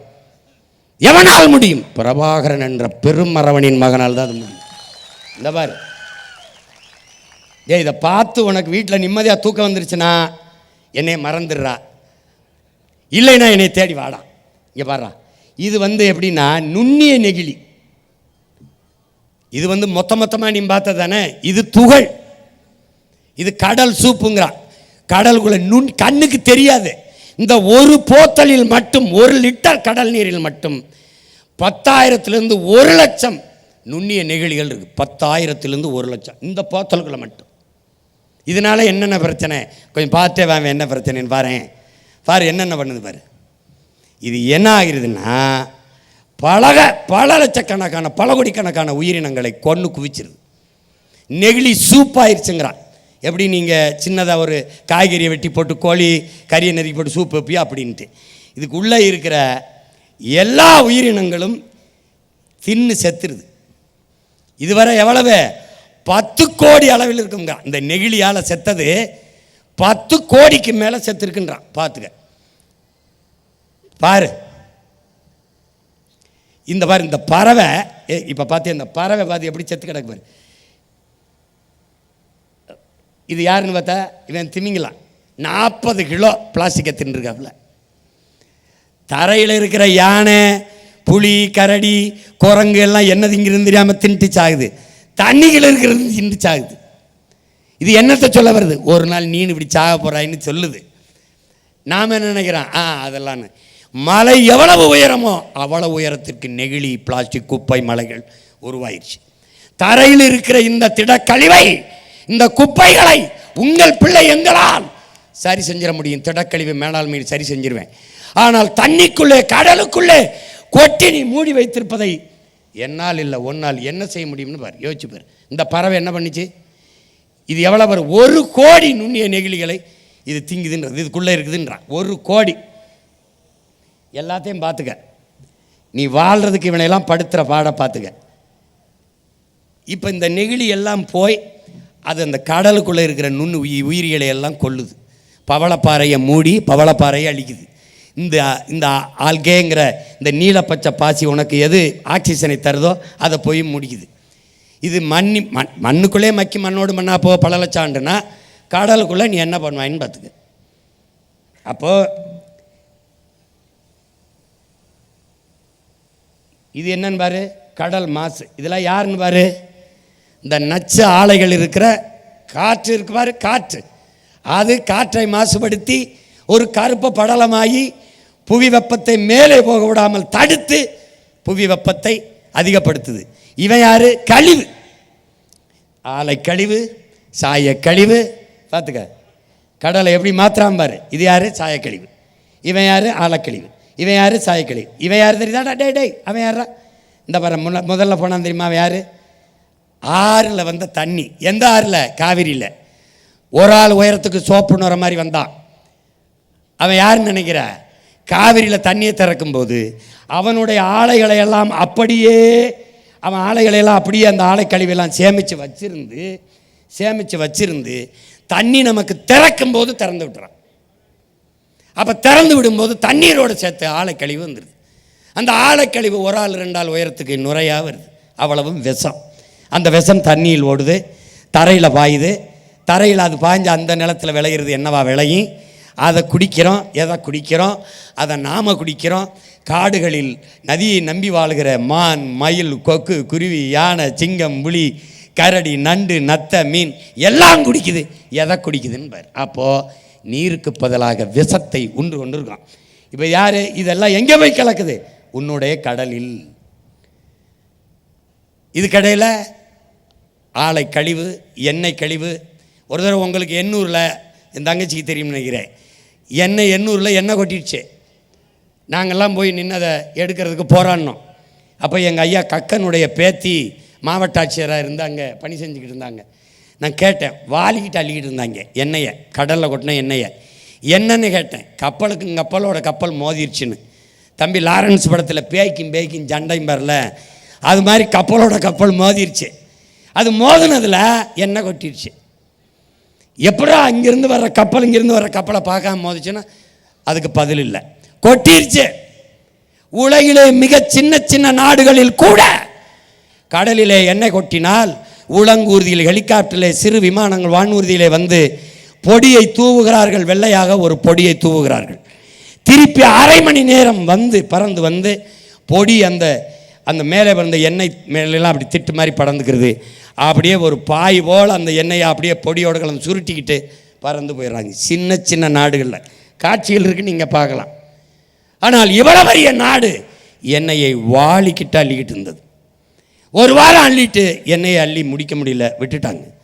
நான் போய் கேட்டேன், என்னங்க அப்படியே விட்டுட்டு போயிட்டீங்கன்னு. அதுவே சரியாயிரும்ட்டான். அந்த எண்ணெய் தான் நீ இப்போ கொஞ்சம் முன்னாடி பார்த்தது மிதந்ததில்லை. இதெல்லாம் நீ பார்க்குற பவள பாறைகள் எப்படி போய் இந்த சாய கழிவு எப்படி உன் கடலை மாசுபடுத்துதுன்னு நீ பார்த்துக்க. உன்னால் நான் சொல்லும்போது கற்பனை பண்ண முடியாது, அண்ணன் காட்டிடுறேன் பாரு.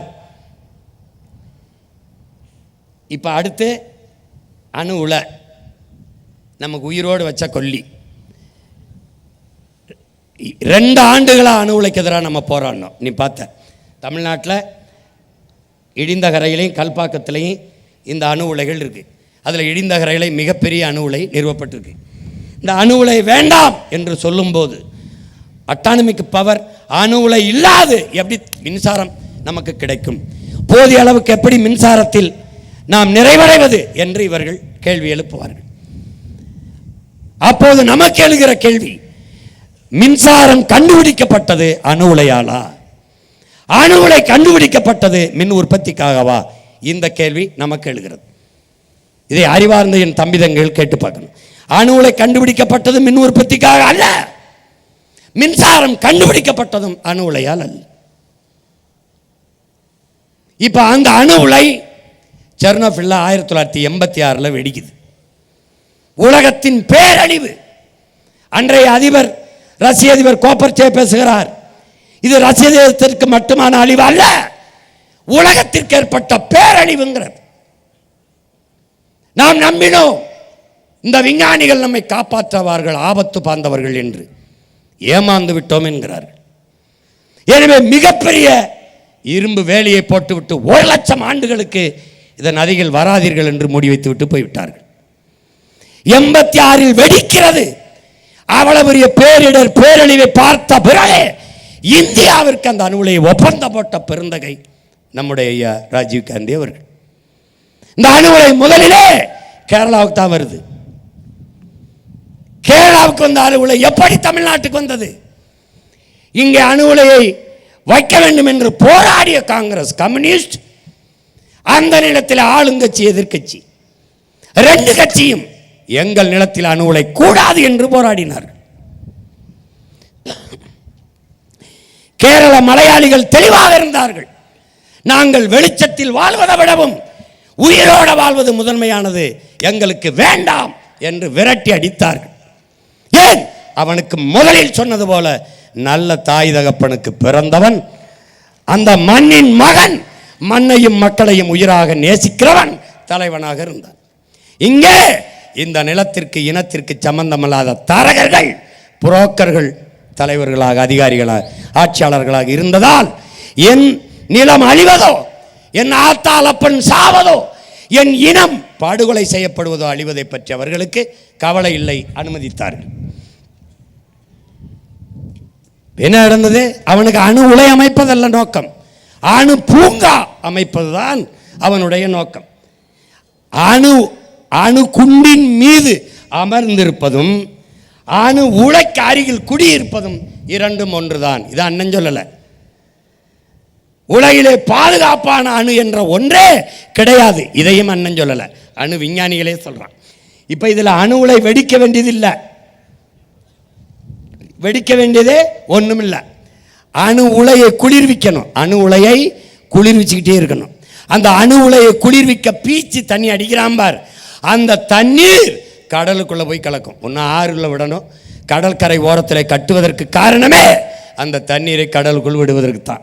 விடுவதால் என்னென்ன பாரு, என்ன நடக்குதுன்னு பாரு. உனக்கு இதில் காட்சிப்படுத்தலை, தனியாக மறுபடியும் தேர்தல் அப்போ போட்டு காட்டுறேன் பாரு.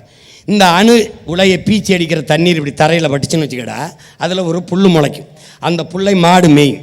அந்த மாடு மெஞ்சுரம் மாட்டிலிருந்து பால் வருது.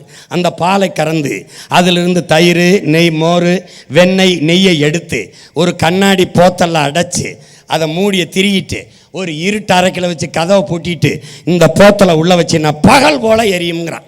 இவ்வளவு போயும் அந்த அணு கதிர் குறையில. இந்த அணு கதிர் வீச்சு என்பது நன்கு கட்டப்பட்ட காங்கிரீட் மதில் சுவரை லட்சம் கிலோமீட்டர் வேகத்தில் ஊடுருவி கிழித்து கொண்டு வெளியேறுங்கிறான். அப்போ சதை எம்மாத்திரம்னு பாரு, பார்த்துக்கிட்டே இரு. இங்கே பாரு, காட்டுறேன் பாரு, ஒவ்வொன்றா பாரு. பாரு, இந்த அணு உலை இதை குளிர வைக்க, இது வெளி புறத்தோற்றம், உள்ளுக்குள்ளே பாரு தண்ணீரை குளிர வச்சுக்கிட்டே இருக்கான் பாரு. இந்த தண்ணீர் எங்கே உண்டி விடுவான்? கடலுக்குள்ளே விடுவான். இது யாரு? செர்னோபில் வெடிப்பு. அதுக்கு முன்னாடி வந்தது எது? புகுஷிமா. இது ரெண்டையும் பார்த்த பிறகும் கூட இவங்க வெளிப்புற்றதா தெரியல. வெடிப்புக்கு பிறகு இதனால என்ன? இது யாரு இங்க? இதில் யாரு பார்த்தா? 100க்கும் மேற்பட்ட திமிங்கலங்கள் செத்து வெளியில் வந்துச்சு. பார்த்தா இதெல்லாம் யாரு? எங்கேயும் இல்லை, நம்மூர் கடற்கரை தான் தம்பி.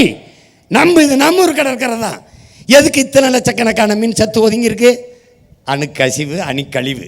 நீ நச்ச உள்ள விட்ட, அது தின்னுட்டு அது பொதுவார் வாழ முடியலை, வெளியில் வந்து கிடக்குவார், செத்து கிடக்குவார். பாரு எப்படி செத்து மிதக்குது பாரு. அது செத்து மிதக்குது உடனே விஷத்தை. நீ இதே மீனை கொஞ்சம் கொஞ்சமாக தின்னு கொஞ்ச நாளைக்கு அப்புறம் சாவ. ஏன்? அங்கே போகுது, நஞ்சு போகுது. இதை தடுக்கணும். எப்போ? உன் பிள்ளை என்னைக்கு வர்றானோ அன்னைக்கு தான் இது தடுக்கப்படும். பாரு, இப்போ பாரு, இதெல்லாம் தெரிஞ்சுக்காம நீ எனக்கு ஓட்டு போட்டு ஒன்றும் பயனில்லை. தெரிஞ்சுக்க போட்டால் போடு, போல என்ன போய் எவனுக்கோ போடு. இது தெரிஞ்சுக்கிட்டு இல்லை அண்ணன் வந்தால் தான் நாடு மக்களும் நல்லா இருக்கும்னா என்னை நாடு, என்னை தேடு, என்னுடைய விவசாயிக்கு ஒரு ஓட்டை போடு. புரியுதா?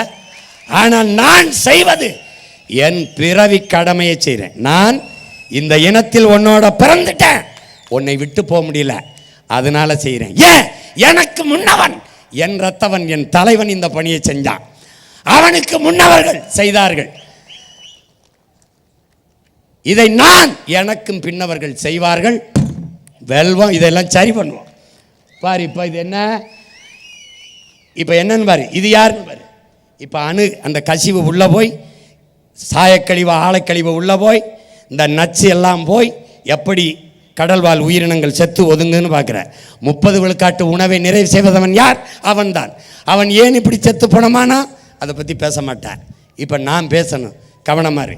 இது யார்? அணு உள்ள அணுக்கழிவு. பல ஆயிரக்கணக்கான டன் எடையுள்ள அணுக்கழிவு.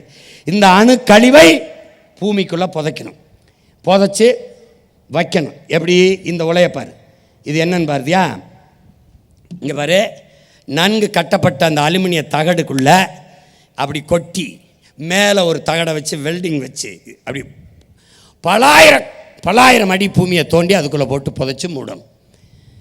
அப்படி மூடி வைக்கிற இந்த அணுக்கழிவு 50,000 ஆண்டுகளுக்கு அதன் வீச்சு குறையாதுங்கிறான்.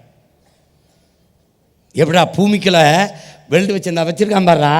இதை ஆழ குழி தோண்டி புதைத்தும் 50,000 ஆண்டுகளுக்கு அதன் வீச்சு குறையாதுங்கிறான். ஒரு வேளை நாமெல்லாம் செத்த பிறகு, இன்னைக்கு 2800 ஆண்டுக்கு முன்னாடி இங்கே வாழ்ந்திருக்கான் தமிழன்னு தோன்றான் பார் கீழடியில். அப்படி தோண்டினான்னு வச்சுக்க, என்ன யோசிச்சுக்க. இப்ப இந்த அணுக்கழிவை இங்கே புதைக்காதை என்று இந்த நிலத்தில் நின்று போராடிய ஒரே மகன் ஓ அண்ணன், நான் ஒருத்தன் தான். இதே தூத்துக்குடியில் வந்து போறான், இங்க இருக்கிறான். எவனும் ஆயுதம் இறக்கல.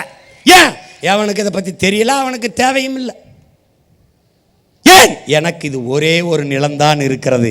இது மண்ணல்ல, என் அன்னையின் மடி என்பதால், என் தாயின் மடி என்பதால் தவித்தேன், துடித்தேன், போராடினேன். இங்கே வைக்கக்கூடாது என்றும் போராடினவண்ண இந்திய ஒன்றிய அரசு கர்நாடகாவில் இருக்கிற கோலார், அங்கே தங்கவே இல்லை, வேலை இல்லை, அங்கே தோண்டப்பட்ட அந்த பகுதியில் புதைக்கலாம் என்று முடிவெடுக்கலை, கருத்து சொல்லிச்சு. கருத்து சொன்னதற்கு மொத்த கர்நாடகாவில் எல்லாரும் அவனவன் கட்சி கொடியை கீழே போட்டுவிட்டு கர்நாடக மாநில கொடியை தூக்கிட்டு வீதிக்கு வந்துட்டான். புதைக்கலாம்ங்கிற கருத்து, அதோட அந்த கருத்தை அப்படியே புதைச்சிருச்சு ஒன்றிய அரசு. இப்ப எங்க இருக்கு? இந்த கழிவை என் நிலத்திலே இடிந்த கரையிலேயே புதைக்கலாம் என்று இருக்கான். எப்போ? நான் இருக்கிற வரை தோன்ற குழியில் இவங்கள புதப்பனைய ஒளிய ஒரு காலத்திலும் புதைக்க முடியாது. எவ்வாறு? இது யாரு? நம்முடைய ஐயா, தமிழ் அறிவியலின் அடையாளம், பெருமதிப்பிற்குரிய பெருந்தகை நம்முடைய ஐயா அப்துல் கலாம் அவர்கள். அணு உலையை ஆதரித்த பெருந்தகை. கடைசியாக ஆதரித்து பேசுகிற ஒவ்வொரு இடத்துலையும் அவர் என்ன சொல்றாரு? காற்றாலை மின்சாரமும் சூரிய ஒளி மின்சாரமும் தான் சுற்றுச்சூழலுக்கு பாதுகாப்பானது, ஆபத்தில்லாதது என்று சொல்லி சொல்லி முடித்தார். அணு உலையை ஆதரிக்கிறார். ஏன்னா அவர் விஞ்ஞானி,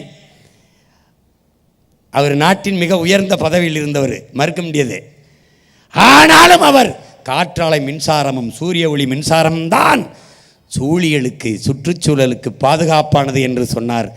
அந்த இடத்தில் அவர் பிள்ளைகள் நின்று கொண்டோம். காற்றாலை, சூரிய ஒளி, கடல் அலை மின்சாரத்தில் நாங்கள் தண்ணீரை அடைவோம், அணு உலை தேவையில்லை. உனக்கு புரியுதுன்னு நினைக்கிறேன்.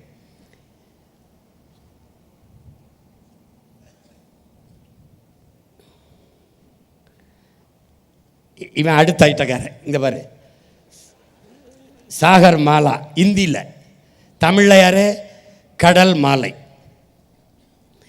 இப்போ சொல்லும்போது உனக்கு தெரியல எதனால் இதெல்லாம் நடக்குதுன்னு நீ தெரிஞ்சுக்கணும்ல. என்னென்ன சாகர் மாலான்ற, என்னென்ன கடல் மாலை, பாரு எப்படி நடக்குதுன்னு பாரு. இவன் யாருன்னா பீம்ஸ்டெக். பீம்ஸ்டெக்னா Bangladesh, India, Myanmar, Sri Lanka, Thailand, இதோட டெக்னிக்கல் எக்கனாமிக் கோஆப்ரேஷன், அதான் பீம்ஸ்டெக். இந்த நாடுகளுடைய பொருளாதார வளர்ச்சி, இதனுடைய டெக்னிக்கல் எக்கனாமிக் கோஆப்ரேஷன், அதுக்கு இந்த திட்டத்துக்கு பேர் பீம்ஸ்டெக். இந்தியாவுக்குள்ள சாகர் மாலா, இந்தியில், தமிழில் கடல் மாலை. இந்த திட்டத்திற்கு பிலிப்பைன்ஸுங்கிற ஒரு நாட்டில் இது அந்த பிலிப்பைன்ஸ் நாட்டில் இருக்கிற வங்கி. இந்த வங்கிக்கு பேர் ஆசியன் டெவலப்மெண்ட் பேங்க். இந்த ஆசியன் டெவலப்மெண்ட் பேங்க்கில் 250 லட்சம் கோடி, ஒரு சின்ன நாட்டுக்கு 250 லட்சம் கோடி அந்த ஆசியன் டெவலப்மெண்ட் பேங்க்கு வருது. இந்த சின்ன நாட்டுக்கு 250 லட்சம் கோடி எப்படி அந்த வங்கிக்கு வருது என்று தேடினால் எங்கேருந்து வருது? அமெரிக்காவின் ராக்பெல்லர் ஃபவுண்டேஷன்லேருந்து இங்கே வருது. எதுக்காக வருது? இந்த திட்டத்துக்காக வருது. பீம்ஸ்டெக்குங்கிற இந்த சாகர் மாலா திட்டத்துக்கு வருது. பீம்ஸ்டெக்கு வருது. அதில் இந்த சாகர் மாலா திட்டத்திற்கு இந்தியா 25 லட்சம் கோடியை பெறுது, ஒப்பந்தம் போட்டுக்குது. அதில் 8 லட்சம் கோடியை முதலில் இதில் முதலீடு செய்து. இதன் நோக்கம், இந்த சாகர் மாலாவின் நோக்கம், இந்த கடல் மாலையின் நோக்கம் சாலை போக்குவரத்து, தரை போக்குவரத்து, தொடர்வண்டி போக்குவரத்து, விண்ணூர்தி போக்குவரத்து எல்லாவற்றையும் இணைத்து கடல் போக்குவரத்து கொண்டு வரணும், கப்பல் போக்குவரத்துக்கு கொண்டு வரணும். இந்த கொண்டு வரான் பாரு, எல்லாத்தையும் கப்பல் போக்குவரத்து கொண்டு வருவான். இந்த இது யார்? சாலை போக்குவரத்து. நீ இந்த 8 வழிச்சாலை 10 வழிச்சாலை நான் யாருக்கு போடுறான் நீ நினச்சிக்கிட்டு இருக்க? உனக்குன்னு. அந்த பைத்தியக்காரத்தனத்துக்கு அண்ணன் பலியாக முடியாது. இது உனக்கு இல்லை, உள்நாட்டு வெளிநாட்டு பிற முதலாளிகள் உற்பத்தி செய்கிற பொருளை விரைந்து எடுத்து செல்வதற்கு போடப்பட்ட சாலை இது. இந்த மூடு போதுவார், இதுக்குள்ள என்ன இருக்கு? அந்த முதலாளிகள் தயாரிக்கிற உந்துருளி மோட்டர் பைக், கார் இருக்கு. ஒரு டன் எடையுள்ள காரை தயாரிக்க 4.5 லட்சம் லிட்டர் தண்ணி தேவைப்படுது. மோட்டர் பைக்கு 1 லட்சம் லிட்டருக்கு மேலே தண்ணீர் தேவைப்படுது. அந்த முதலாளிகள் அவன் நாட்டில் தண்ணீரை அப்படியே வச்சுட்டு என் நாட்டில் வந்து வேட்டையாடுறான். வேட்டையாடி உற்பத்தி செய்கிற பொருளுக்கு விரைந்து எடுத்து செல்ல இந்த சாலை போக்குவரத்து பயன்படலை, விண்ணூர்தி போக்குவரத்து பயன்படலை, தொடர்வண்டி போக்குவரத்து பயன்படலை. அதனால் கப்பல் போக்குவரத்துக்கு வந்துடுறான். இந்த பார் கண்டெய்னர் எங்கே ஏற்றுறான் பார் ராஜா, பார்த்துக்க. ஏற்கனவே இங்கே சென்னை துறைமுகம், இதில் 38 விழுக்காடு தான் வேலை நடக்குது. அடுத்து நம்ம தாத்தா காமராஜர் பேரில் இருக்கிறதுல 58 விழுக்காடு வேலை நடக்குது. அடுத்து நம்ம பாட்டன் வாவு சிதம்பரனார் பேரில் இருக்கிறதுல 55 விழுக்காடு தான் அந்த துறைமுகத்தில் வேலை நடக்குது. நல்லா கவனிச்சுக்க. 3 இயற்கை துறைமுகங்கள் நமக்கு இருக்குது. அதுலேயே 38, 58, 55 விழுக்காடு தான் வேலை நடக்குது. எந்த இடத்திலையும் ஏற்றுமதி ஆகாமல் பொருட்களோ இறக்குமதி ஆகாமல் பொருட்களோ தேங்கி நிற்கல. அப்ப புதிதாக துறைமுகம் எதுக்கு பதில் இல்லை. இப்ப என்ன நடக்குது? இந்த எல்என்டி 330 ஏக்கர்ல இந்த துறைமுகத்தை வச்சிருக்கான், எடுத்திருக்கான் லீஸுக்கு. இதை விரிவாக்க புதுசா ஒன்று தொடங்க முடியாது, விரிவாக்கம் செய்து கொள்ளலாம். யார்கிட்ட ஒப்பந்தம்? அன்னைக்கு இருந்த முதல்வர் ஐயா கருணாநிதி அவர்கள் அதானி குழுமத்துக்கு இந்த ஒப்பந்தத்தை கொடுக்கிறார். இந்த 320 ஏக்கரில் இருந்து 6111 ஏக்கர் இந்த துறைமுகத்தை விரிவாக்கம் செய்து கொள்ளலாம் என்று ஒப்பந்தம் போடுகிறார். அதுதான் காட்டுப்பள்ளி துறைமுகம். இங்க பார், இவன் எதுக்குடா இவ்வளவு பெரிய துறைமுகம் நீ கேட்டால் உன்னிடத்தில் சொல்வார்கள் ஏற்றுமதி செய்வோம் இறக்குமதி செய்வோம் என்பார்கள். அடுத்த கேள்வி நம்ம என்ன கேட்போம்? எதை ஏற்றுமதி செய்வீர்கள், எதை இறக்குமதி செய்வீர்கள்? என் நாட்டின் என் நிலத்தின் வளத்தை எல்லாம் ஏற்றுமதி செய்வார்கள். பாரு, மீத்தேனு ஈத்தேனு நிலக்கரி எல்லாவற்றையும் ஏற்றுமதி செய்வார்கள். எதை இறக்குமதி செய்வார்கள்? காரு ஏற்றுமதி, இங்க முட்டை ஏற்றுமதி. எதை இறக்குமதி? வெங்காயம் பருப்பு. இந்த வெங்காயம் பருப்பை கூட நமக்கு விளைய வச்சு தர முடியாத பருப்புக்கிட்டையும் வெங்காயத்துக்கிட்டையும் நாட்டை கொடுத்துட்டு நீ இப்போ பொங்கலுக்கு 3000 தருவேன், போய் ரேஷன் கடையில் மண்டியை போட்டுக்கிட்டு நில்லு. ஒரு முளை கரும்பு தருவானா, அப்படியே ஒரு முளை கயிறு தருவான், வாங்கி தூக்கில் போட்டு தொங்கு. வேறு பாரா வெங்காயம் பருப்பு இறங்குதுடா. எப்படி? இப்போ எதுக்காக இந்த காட்டுப்பள்ளி துறைமுகம் புரியுது. அது போக ஏற்கனவே கொச்சினில் இருக்குது, திருவனந்தபுரத்தில் இயற்கை துறைமுகம் இருக்குது. அதுபோக விழிங்கத்தில் 8000 கோடிக்கு முதல்ல வந்து அதானி துறைமுகம் கட்டுறாப்புல. அந்த துறைமுகத்துக்கு 80 லட்சம் டன் கற்களை கொட்டி மேவனம். அந்த 80 லட்சம் டன் கற்கள் என் நிலம் கன்னியாகுமரியிலிருந்து வெட்டி எடுத்துட்டு போகப்படுது. அவன் ஊரில் மலை இருக்கா? இருக்கு. எந்த மலை? இதே மேற்கு தொடர்ச்சி மலையின் தொடக்கம் அங்கதான். அவன் மலையை வெட்டாம ஏன் மலையை வெட்டான்? அதே சேம் டைலாக் தான். நல்லா ஆத்தாளுக்கு அப்பனுக்கும் உனக்கு புரியுதுன்னு நினைக்கிறேன். டேய், சிற்றணையில் 4 மரத்தை வெட்டி தூர்வாரிக்கிற அனுமதிக்காத. அவன் மரத்தை வெட்டினால் நட்டு வளர்க்கலாம், அனுமதிக்கல. மலையை வெட்டினால் ஒன்றும் செய்ய முடியாது, வெட்ட அனுமதிக்கிறா யார்? இவன். ஏன்? அவன் மலை இல்லை, எனக்கு மலை இல்லை, என் தாயின் முளை, அதனால நான் கதறேன். அவன் சிரிக்கிறான். புரியுதா? புரியுதா? இப்போ இந்த கன்னியாகுமரியில் தோண்டின பள்ளத்தை ஏன் அப்படியே வச்சுருக்கேன்? எவன் அந்த கற்குவாரியில் தோண்டினானோ அவனையெல்லாம் அங்கே போட்டு மூடுறதுக்கு தான் வச்சுருக்கேன். புரியுதா? அதான் அந்த இடத்துல இப்போ காட்டுப்பள்ளியில் 6011 ஏக்கரில் செயற்கை துறைமுகத்தை கட்டினால் மறுபடியும் அந்த கடற்பரப்பை மூட என் மலையை வெட்டுவான். செயற்கையாக கற்களை கொட்டி மூடுவான். பல கோடிக்கணக்கான நுண்ணுயிர்கள் சாகும். அங்கே என் கடல் சிதைத்து அழிக்கப்படும். கடல் என்பது கடல் அல்ல, என் தாயின் மடி என்பதை தமிழ் இளம் தம்பி தங்கைகள் புரிந்து கொள்ளணும். எதற்கு துறைமுகத்தை எதுக்குறா? எருக்கு இதை எதுக்குறா? இதெல்லாம் வளர்ச்சிக்கு எதிர. டே பைத்தியக்காரா, ஏற்கனவே இருக்கிற துறைமுகத்திலே பணி நடக்கல, 50 விழுக்காடு தான் நடக்கிறது. பிறகு எதற்காக 6111 ஏக்கரில் தனியார் முதலாளி கட்டுகிறார்? அதான் கேள்வி. எதற்காக? முதலாளிகளின் வேட்டைக்காக. சாகர் மாலா என்கிற கடல் மாலை. அதனால் கடற்கரை ஓரங்களில் வாழ்கிற என் மீனவ சொந்தங்களை வெளியேற்றான். விரைந்து செல்ல சாலை போட 12 காலமாக வாழ்கிற பூர்வ குடிகளை வெளியேற்றான். அங்கே படகை நிறுத்தாதே வெளியேற்றான். மீனை பிடிக்க முடியாத நெருக்கடிக்கு எங்களை ஆளாக்குறான். பார் என்ன நடக்குதுன்னு. நில வேளாண்மை போல கடல் வேளாண்மை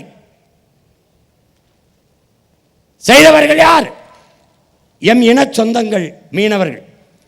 பாரு, இதுவரைக்கு எல்லை தாண்டி வந்தோம் என்று சிங்கள இராணுவத்தால் 840க்கும் மேற்பட்ட மீனவர்கள் கொன்றொழிக்கப்பட்டிருக்கார்கள்.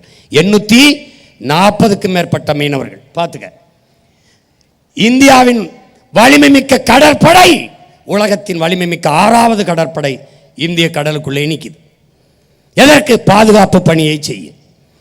சொந்த நாட்டு மக்களை இன்னொரு நாட்டு இராணுவம் சுட்டுக் கொள்ளும் போது தடுத்து பாதுகாக்காத இந்த ராணுவம் என்ன செய்தது என்ன கேள்வி? இந்த நிலத்தில் ஒரே ஒரு மகன் உன் உடன் பிறந்தான் மட்டும்தான் திரும்ப திரும்ப கேட்டுக்கொண்டிருக்கிறேன். குஜராத் மீனவனை பாகிஸ்தான் கடற்படை ராணுவம் கைது செய்கிறது. இந்திய கடற்படை ராணுவம் விரட்டி கொண்டு போய் தடுத்து அந்த மீனவனை மீட்டுக் கொண்டு வருகிறது. அப்படி ஒரு செயலை இந்த கடலுக்குள் என் மீனவ சொந்தங்களை சிங்களன் சிறைபிடிக்கும் போதோ, என் படகை பறிக்கும் போதோ, எங்களை சுட்டுக் கொள்ளும் போதோ தடுத்து பாதுகாத்தது என்ற செய்தியை நீங்கள் கேட்டதுண்டா, பார்த்ததுண்டா? பாருங்கள், எத்தனை 840க்கு மேற்பட்ட உயிர்கள். இந்த காட்சியை பாருங்கள். என் உடன் பிறந்தார்களே, 12 நம் உடன் பிறந்தார்களே, நம் அண்ணன் தம்பிகளை ஒரே சங்கிலியில் பூட்டி இழுத்து கொண்டு போய் எவ்வளவு அவமதிக்கிறான் என்பதை நீங்கள் பாருங்கள். எவ்வளவு 12 பேரை இங்கே பாருங்கள். மொட்டை அடிக்கிறான். இந்த மொட்டை அடிப்பது எனக்கல்ல அவமானம், இந்த நாட்டை ஆள்கிற தலைவர்களுக்கு அவமானம், இந்த இனத்திற்கு அவமானம், இந்த நாட்டை ஆளுகிற பிரதமர் முதல்வர்களுக்கு ஏற்படுத்திய அவமானம். உன் நாட்டின் குடிமகனை இன்னொரு நாடு தலைமுடியை வலித்து அவமதிக்குது என்றால் அது உங்களுக்கான அவமதிப்பு இல்லையா? இந்த நாட்டுக்கான அவமதிப்பு இல்லையா? அறிவார்ந்த தமிழ் சமூக மக்கள் சிந்திங்க. இந்த படகை பறித்து கொண்டு போய் பல லட்சக்கணக்கான அந்த விலை மதிப்புள்ள அந்த படகை பறித்து கொண்டு, என் மக்களின் வாழ்வாதாரமாக இருக்கிற அந்த படகை பறித்து கொண்டு போய் அரசுடைமாக்கி ஏலம் விடுகிறது சிங்கள அரசு. இன்னும் எத்தனை காலத்திற்கு எங்களை சிறைப்படுத்தி எல்லை தாண்டி வருகிறான்? ஏதோ மீனவர்கள், எம் இன சொந்தங்கள் சிங்களர்கள் கடற்பரப்பில் மீனை திருட வந்தது போல திரும்ப திரும்ப அந்த குற்றச்சாட்டை வைத்து எங்களை சிறைபிடித்து கொண்டே இருக்கிறார்கள். இது இந்திய கடற்படை. இங்கே பாருங்கள், இது சென்னை மெரினா கடற்கரையில் இந்த விண்வெளியில் வித்தை காட்டுகிறது இந்திய ராணுவம். தன்னுடைய வானூர்தி வலிமையை காட்டுது, விண்படை வலிமையை அப்படியே குட்டிக்காரன் அடிக்குது, வித்தை காட்டுது. இதையெல்லாம் 15 நாளுக்கு ஒரு தடவை கடலுக்குள்ளே காட்டியிருந்தால் சிங்களன் எங்களை தொட பயந்திருப்பான். இந்த விண்வெளி வித்தையில் 15 பேர் செத்து போனான். அந்த செத்தவனுக்கு 1 ரூபா காசு கொடுக்கல. புரியுதா? இந்த வித்தையை பாரு எப்படி டைவ் அடிக்குதுன்னு பாரு. டே பாரு, அடிக்குது பாரு. இதெல்லாம் நல்லா காட்டும்டா.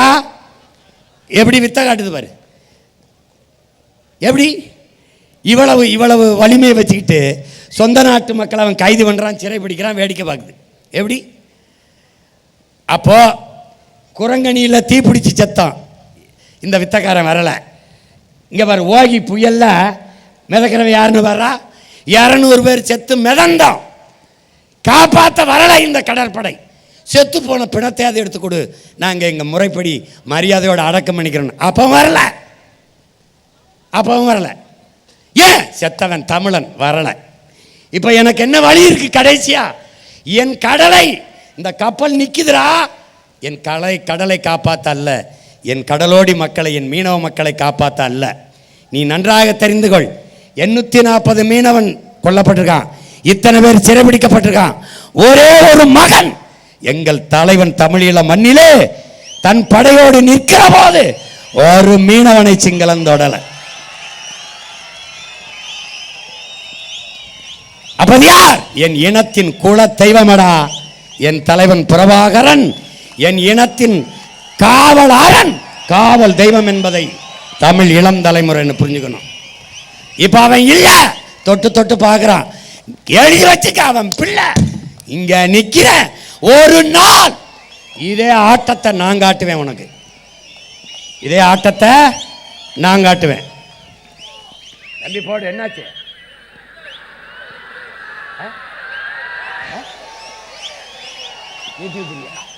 போராடே போரா, போடு. இங்க வாரா, உன் உடன் பிறந்தானுக்கு, நீ பெற்ற பிள்ளைக்கு எனக்கு இருக்கிற ஒரே வாய்ப்பு, என்னுடைய இராணுவம் என்னை காப்பாற்றலை, என் மக்களை, என் கடலை காப்பாற்றலை. நீ கோஸ்ட் கார்டுன்னு போட்டால் அது வேஸ்ட் கார்டு ஆயிடுச்சு. உன்னுடைய ரோந்து படை, உன்னுடைய கடலோர காவல் படையெல்லாம் பத்தலை. இப்போ பிரபாகரன் மகன் என்ன செய்கிறேன்? நெய்தல் படை என்ற ஒன்றை காட்டுறேன். வர நெய்தல் படை பார்த்துக்க. இந்த நெய்தல் படை காட்டுறேன். இந்த நெய்தல் படை எல்லாம் சொல்லுவான், என்ன நெய்தல் படுறேன்னு. அங்கே போடா, நீ ஆத்தால போய் அக்கா தங்கச்சி சாகிறத தாலி இருக்கிறத வேடிக்கை பார்த்த. நான் வந்திருக்கிறது என் அக்கா தங்கச்சி தாலி இருக்கிறது இல்லை, தாலி அறுத்தவன் தலையை இருக்க வர்றேன். நீ இந்த சேட்டை மயிரெல்லாம் வேற எங்கேயாவது வச்சுக்க. இங்கே பாரு, இங்கே பாரு, நெய்தல் படை காட்டுற. பலாயிரக்கணக்கில் மீனவர்களை எடுக்கிறேன். எங்கே வேற யாருக்கும் வேலை இல்லை. நெய்தல் படையிலே மீனவர்களுக்கு கல்வி தகுதியெல்லாம் கேட்கல.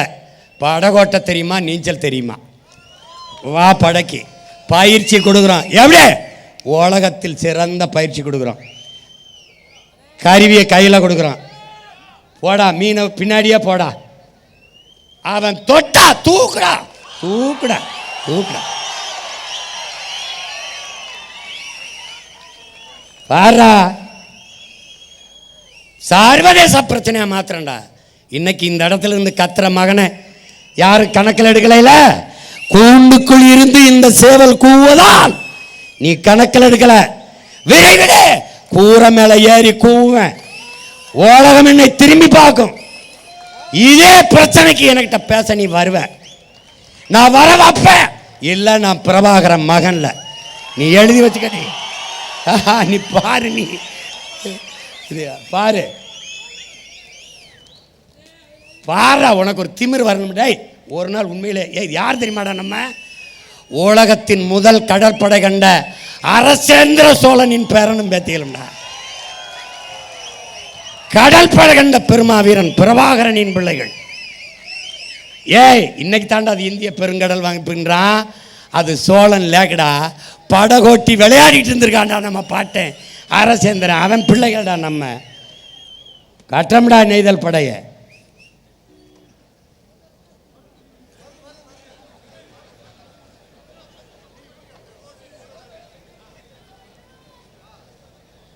கட்டம்.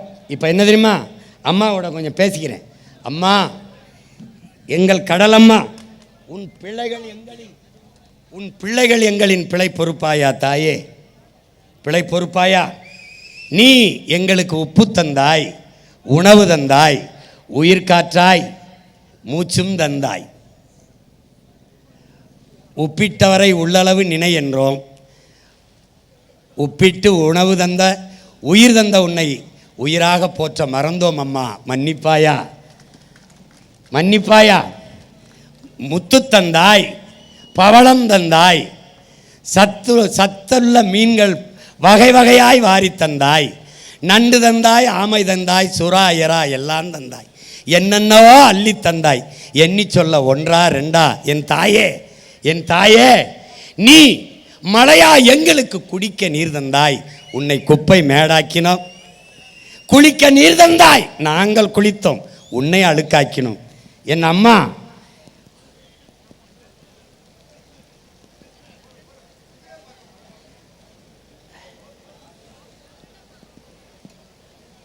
உன்னை உயிராய் போற்ற மறந்தோம். அம்மா பாரு, அவதான் எல்லாம் தந்தா.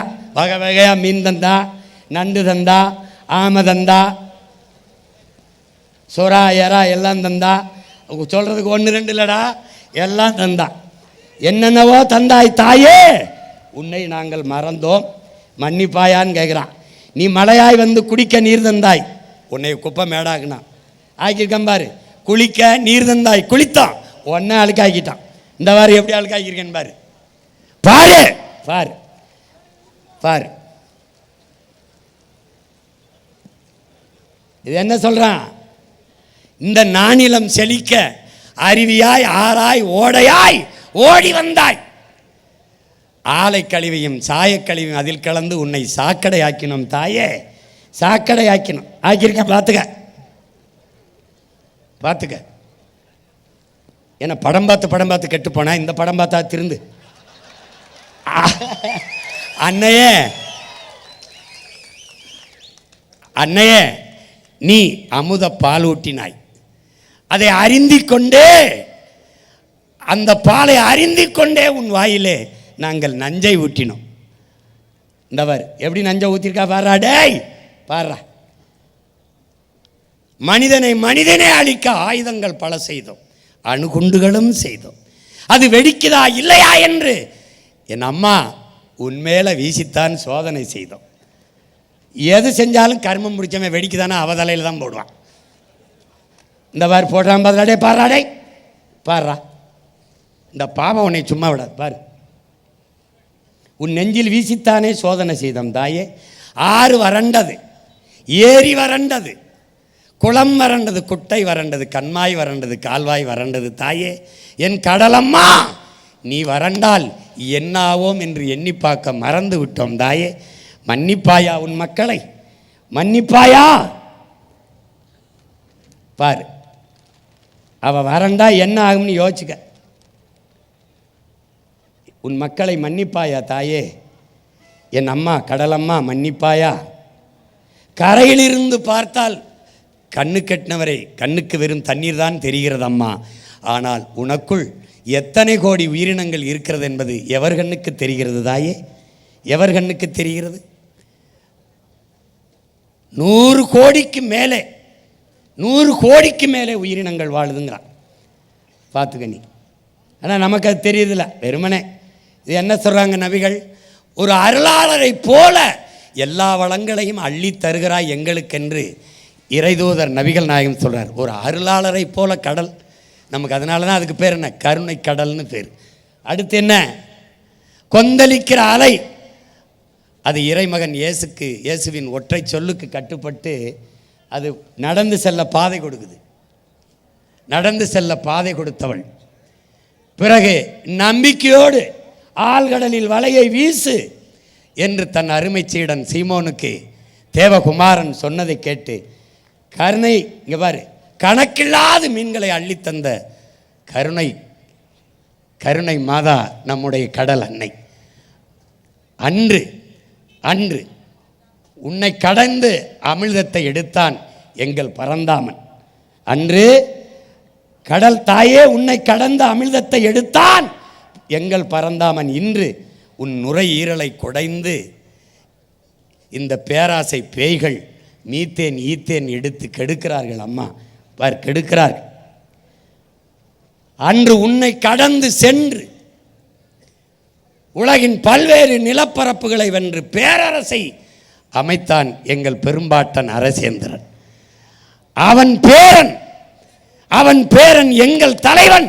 அன்னையே உன் மடியில் நின்று, புறவாகரன் என்ற பெருமறவன் உன் மடியில் நின்று படை கட்டித்தானே என் மண்ணையும் மக்களையும் மானத்தையும் காத்து நின்றான். அவன் கடல் படை கண்டு நம்முடைய மண்ணையும் மானத்தையும் மக்களையும் காத்து நின்றான். தாயே, உன் அன்பு பிள்ளைகள் இன்று கரையோரம் நின்று அவன் பிள்ளைகள் உன் மக்கள் கரையோரம் நின்று கலங்கி நிற்கிறோம் தாயே, கலங்கி நிற்கிறோம். வள வேட்டைக்கு வெறிகொண்டு அலையும் இந்த வல்லாதிக்க வல்லூர்களிடம் இருந்து உன்னையும் இந்த மண்ணையும் காக்க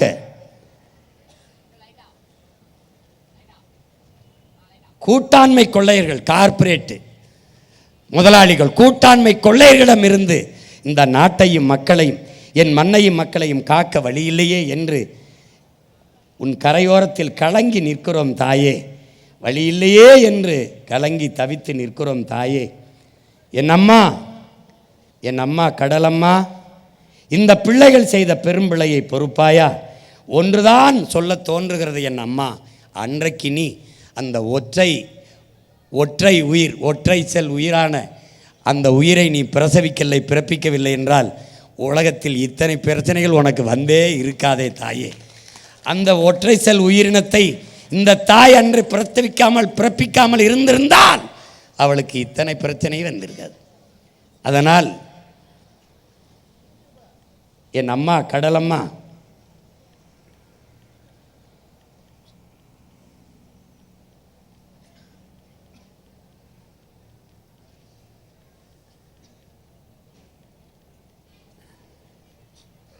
உன்னை காக்க, இந்த மண்ணை காக்க உன் பிள்ளைகள் உன்னிடத்தில் வந்து நிற்கிறோம் அம்மா. ஆதி நீயே, எங்கள் ஆழி தாயே. கடல் சூழ் உலகு காப்பதே அழகு என்று உன் பிள்ளைகள் உன் கரையில் நின்று கலங்கி நிற்கிறோம் அம்மா. உன்னையும் இந்த மண்ணையும் மக்களையும் காப்பாற்றுவதற்கு வலிமையைத்தா வாழி ஆழி எங்கள் ஆதி தாயே ஆழி தாயே வாழ்க நீ வாழ்க. கடல் வளம் காப்போம், மீனவர் வாழ் உரிமையை பாதுகாப்போம், மண்ணையும் மக்களையும் மீட்க காக்க 26 தேர்தலிலே களத்திலே 3 மடங்கு வெறியோடு களத்திலே நிற்போம், உறுதியாக வெல்லுவோம். இதை உலகிற்கு சொல்லுவோம். நம் இலக்கு ஒன்றுதான், இனத்தின் விடுதலை. இனம் ஒன்றாவோம், இலக்கை வென்றாவோம். தமிழ் தாய் வாழ்க, தலைவர் பிரபாகரன் வாழ்க, வாழ்க நீயே ஆளி தாயே. நன்றி, வணக்கம். நாம் தமிழர்.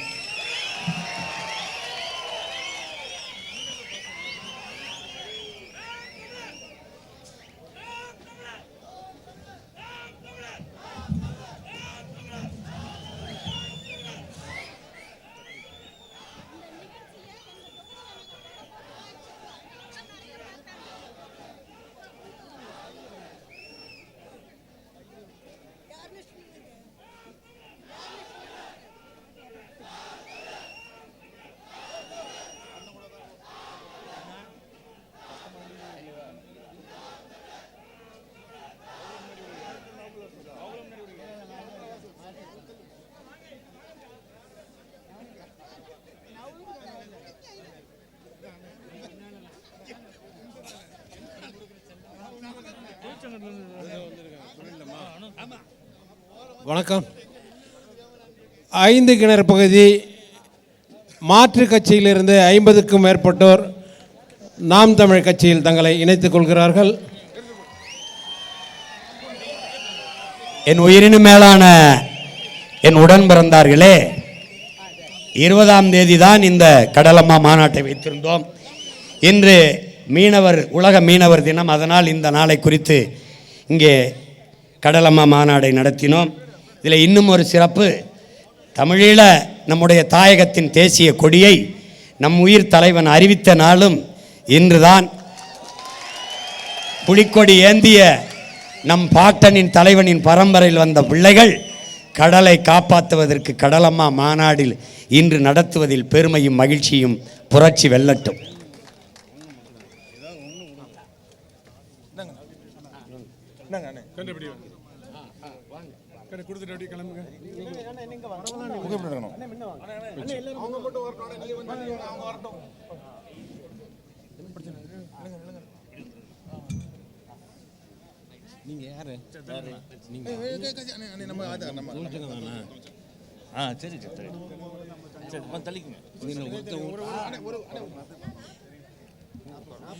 ஒருவருக்கு மட்டும் உறுப்பினர் அட்டை அண்ணன் வழங்குவார்.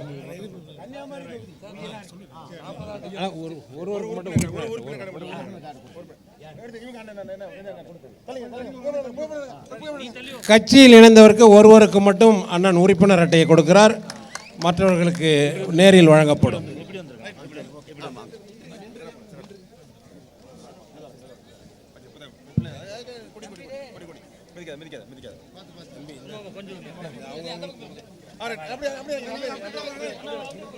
நடக்கவிருக்கிற 26 சட்டமன்ற தேர்தலிலே ராதாபுரத்திலே என்னுடைய அன்பு தம்பி தாமரை பாண்டியனுடைய துணைவியார் என் அன்பு கொழுந்தியால் அவர்கள் முனைவர் ராதாபுரம் தொகுதியிலே நாம் தமிழர் கட்சியின் சார்பாக போட்டியிடுகிறார்கள். அவருடைய வெற்றிக்கு என்னுடைய வாழ்த்துக்கள். மற்ற தொகுதி வேட்பாளர்களை என்னுடைய வீர பெரும்பாட்டியார் வேலுநாச்சியார் நினைவு போற்றும் கூட்டத்தில் அறிவிக்கிறேன். நன்றி, வணக்கம்.